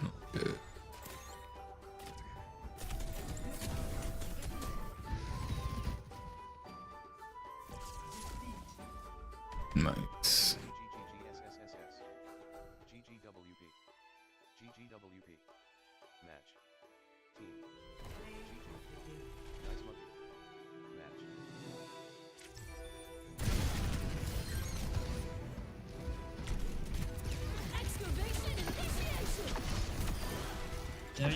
in front of the payload there.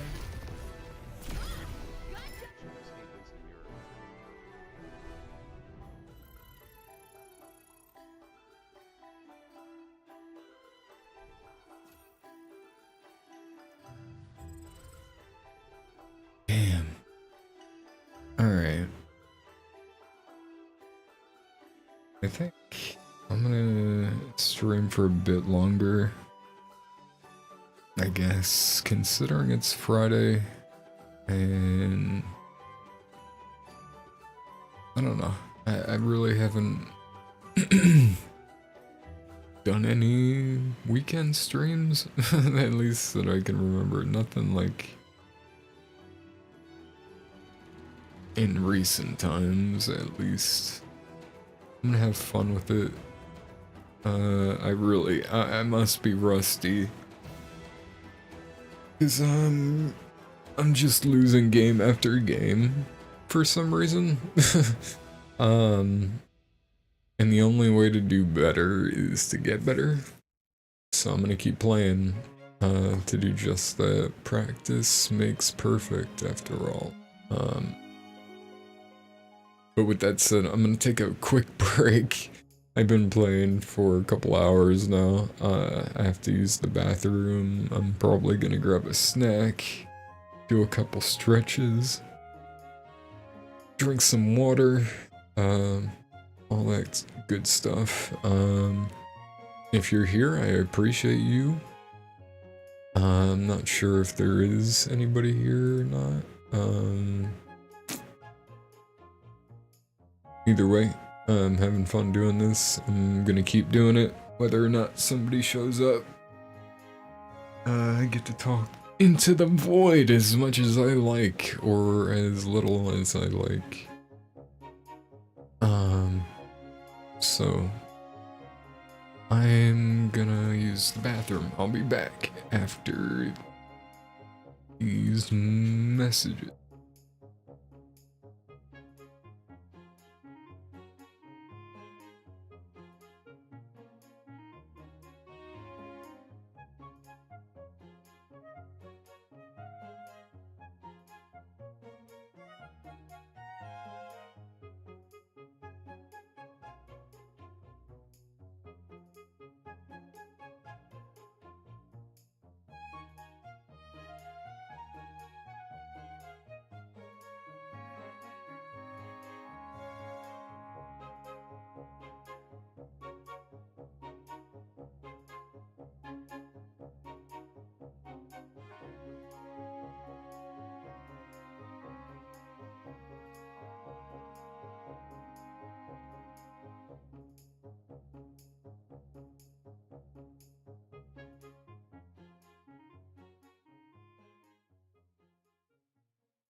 Back.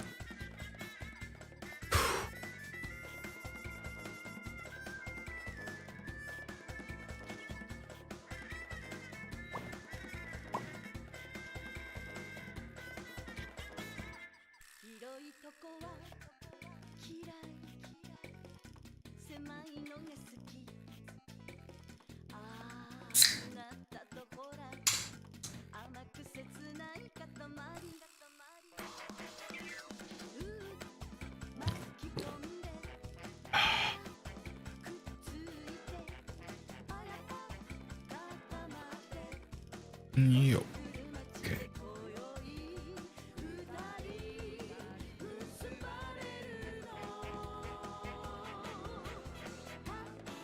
Shit. I'm gonna eat real fast. And then we start.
Yo.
Bless you.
Alright. I've streamed for about 6 hours now. It was fun. But I'm really tired. I'll see you guys tomorrow.